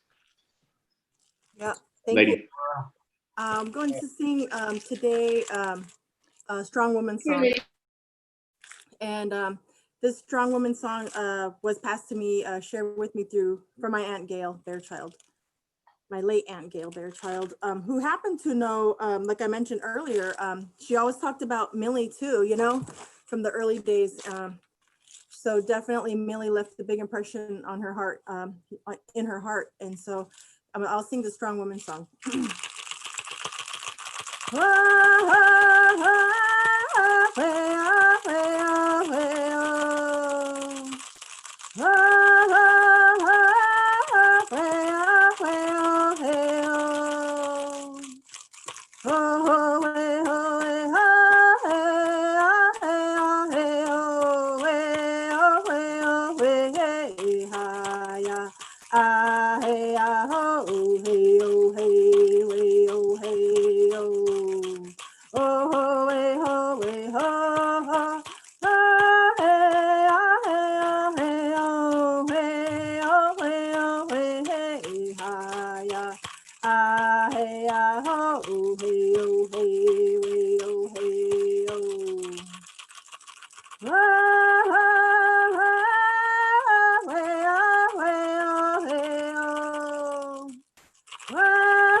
I just wanted to, you know, acknowledge and honor our California Native ancestors whose land we're on. And we forgot to mention earlier that after we're done singing or speaking, we say, oh, that's how the California natives, you know, honor each other and honor the California Native ancestors. And so in case you might have heard us throughout the last couple of hours, oh, at the end of different songs or speakings, you know, we're honoring our California Native ancestors. Thank you. And Bridget, I love you. We miss you. My SLS sister, Sweet Lodge Sisters. And Earl was supposed to be our manager. I'm a roadie. We were taking it on the road. Oh. Oh, For that yeah, song. go. Oh, beautiful song. Thank you. Golden voice. So I think we've come to Mr. Earl Nakoni, who's been with Indigenous Peoples Day up until he recently relocated to Albuquerque, New Mexico, with his wife and his dog, and his cat, Brownie. So we miss them all. But if you were with us last year, you remember that Aurora was one of our co-MCs last year. And so she kind of stepped into that role a little bit, taking up some of that slack that Earl left behind. So we're fortunate to have both of them here. And so I know that for me, Earl was always an integral part of Indigenous Peoples Day because he knows the ways of powwows, and he has that protocol down. And so it was always never really a question that he would be there. And be there just to kind of help us and guide us through the powwow and have a successful event. So we're honored and we're glad to have him back to be with us for the 29th annual Indigenous Virtual Powwow. I wanted to welcome you, Earl, and the floor is yours. Thank you, Gino, and the committee. You know, I first met Millie at all things, a American Indian movement protest. And, you know, I know Millie first as an activist and second as a powwow person. And I think because of Indigenous Peoples Day, the way she presented it to me, you know, was that our history didn't start with Columbus. And our creation stories became more relevant. I met my wife through Millie, and you know, I started out as a security guard, American Indian Movement, San Francisco chapter, helping out Millie, and eventually went on to become an AD. Head gourd dancer, and then an MC. So it was really instrumental that that Bridget and I met and continued our relationship with Millie and Gino and Leslie and the committee. And Indigenous Peoples Day always remembered our veterans, our gourd dancers, our powwow trail folks, and that all came together. That very first powwow that we enjoyed together. So in closing, Creator, Grandfather, Da Ki, we give thanks this day, the opportunity to come and gather. And we remember those that have gone on and all they did, all they taught us, and all they brought to us and gave to us. We give thanks. We know that this land has always been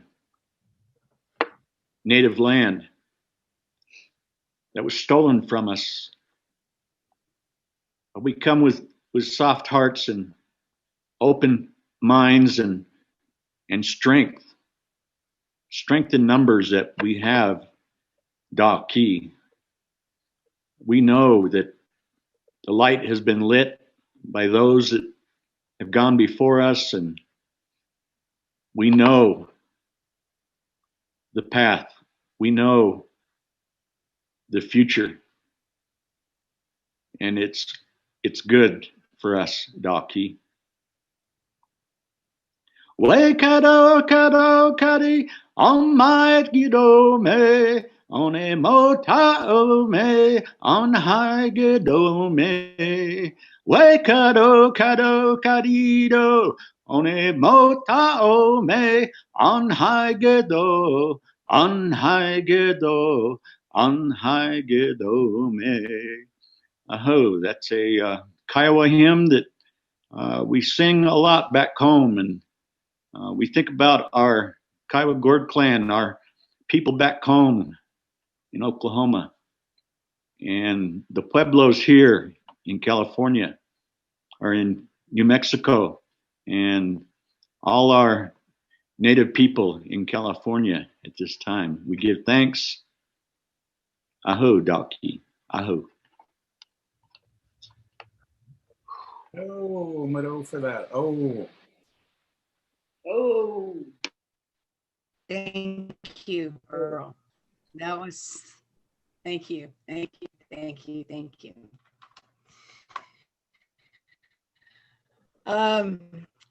We seem to have lost our drum. You know how those get tired. But everybody has been so important today. And I think we finished out with just the perfect folks. I really do. Love and miss you, Bridget.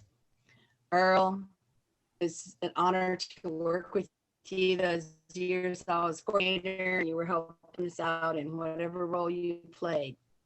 And when we talked about setting up the line for this, there was no question about who we wanted to lead us out. I don't know what else to say this, except it's been a good, long afternoon. And I've enjoyed every bit of it. Ms. Joni? Yeah, it's been great. It's been amazing to see so many people, so many of our community come together through the virtual world right now. And it's been a real honor to help with this today and to be here with people that everybody who's been on has been somebody who's been incredibly important to not only this powwow, but to our community at large within our the Bay Area. So Maches Katiyao from me and my family here, and to everybody who's been here and been able to hop on and to sing some songs and to share, and from poetry to everything that the history of this powwow. It's been beautiful, and I really appreciate and thankful to be here. And I actually was gonna say, can we, us Red Lightning women singers, can we do a couple rounds of a song to close it out? I was wondering if maybe we could do that, since we have so much practice doing that these days on virtual ways. You kick it off, Bridget. Hey, just kidding. Okay, which one you want to do? I'll do me. What was that? I was thinking either something like Top Wayoma or one that could bring us. Guys, first off, what? I did ask Mike Andrews to give us a going home song, and I wasn't sure till just now that they were still on. So Mike, would you come on and give us a going home song of some kind? Great. And then Sure. Woohoo.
Thank you, everyone.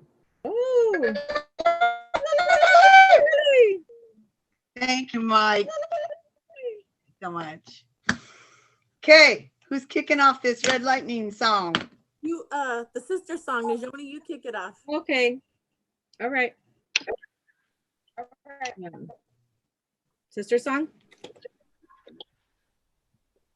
And who composed it? Let me shut my This door. is Nissimus. Oh, I lost my. So this was Nissimus, and it's from the Ladies Night CD from Cree women singers, Fawnwood and her sister Raven, and other beautiful singers, Cree singers from up north.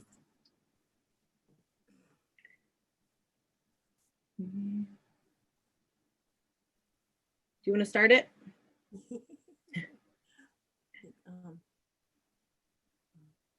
Trying to remember. You guys, I'm sorry, I'm trying to remember it too.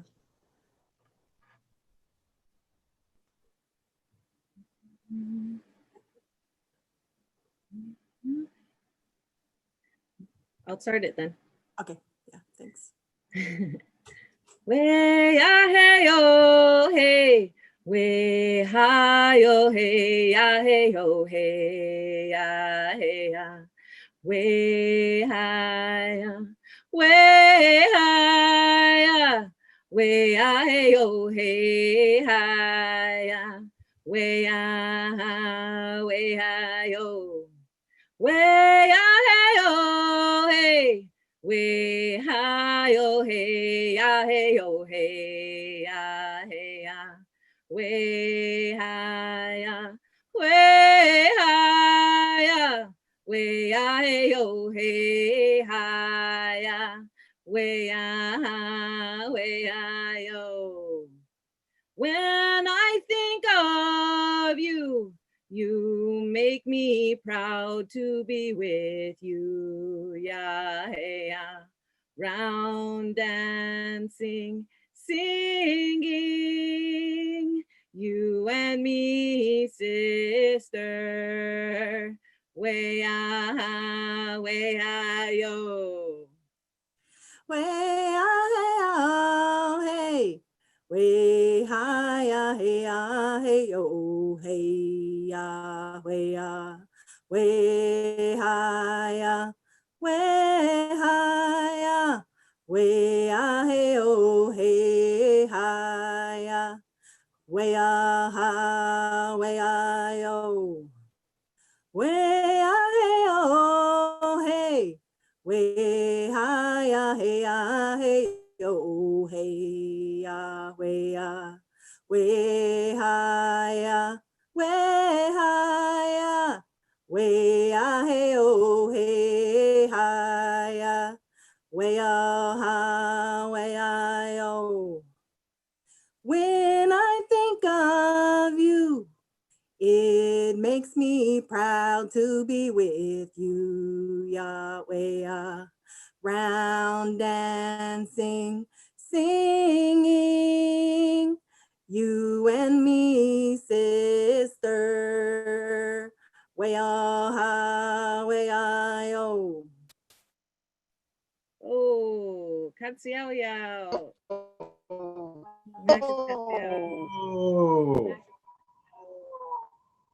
Thank you everyone for Aurora. being here today. Thank you.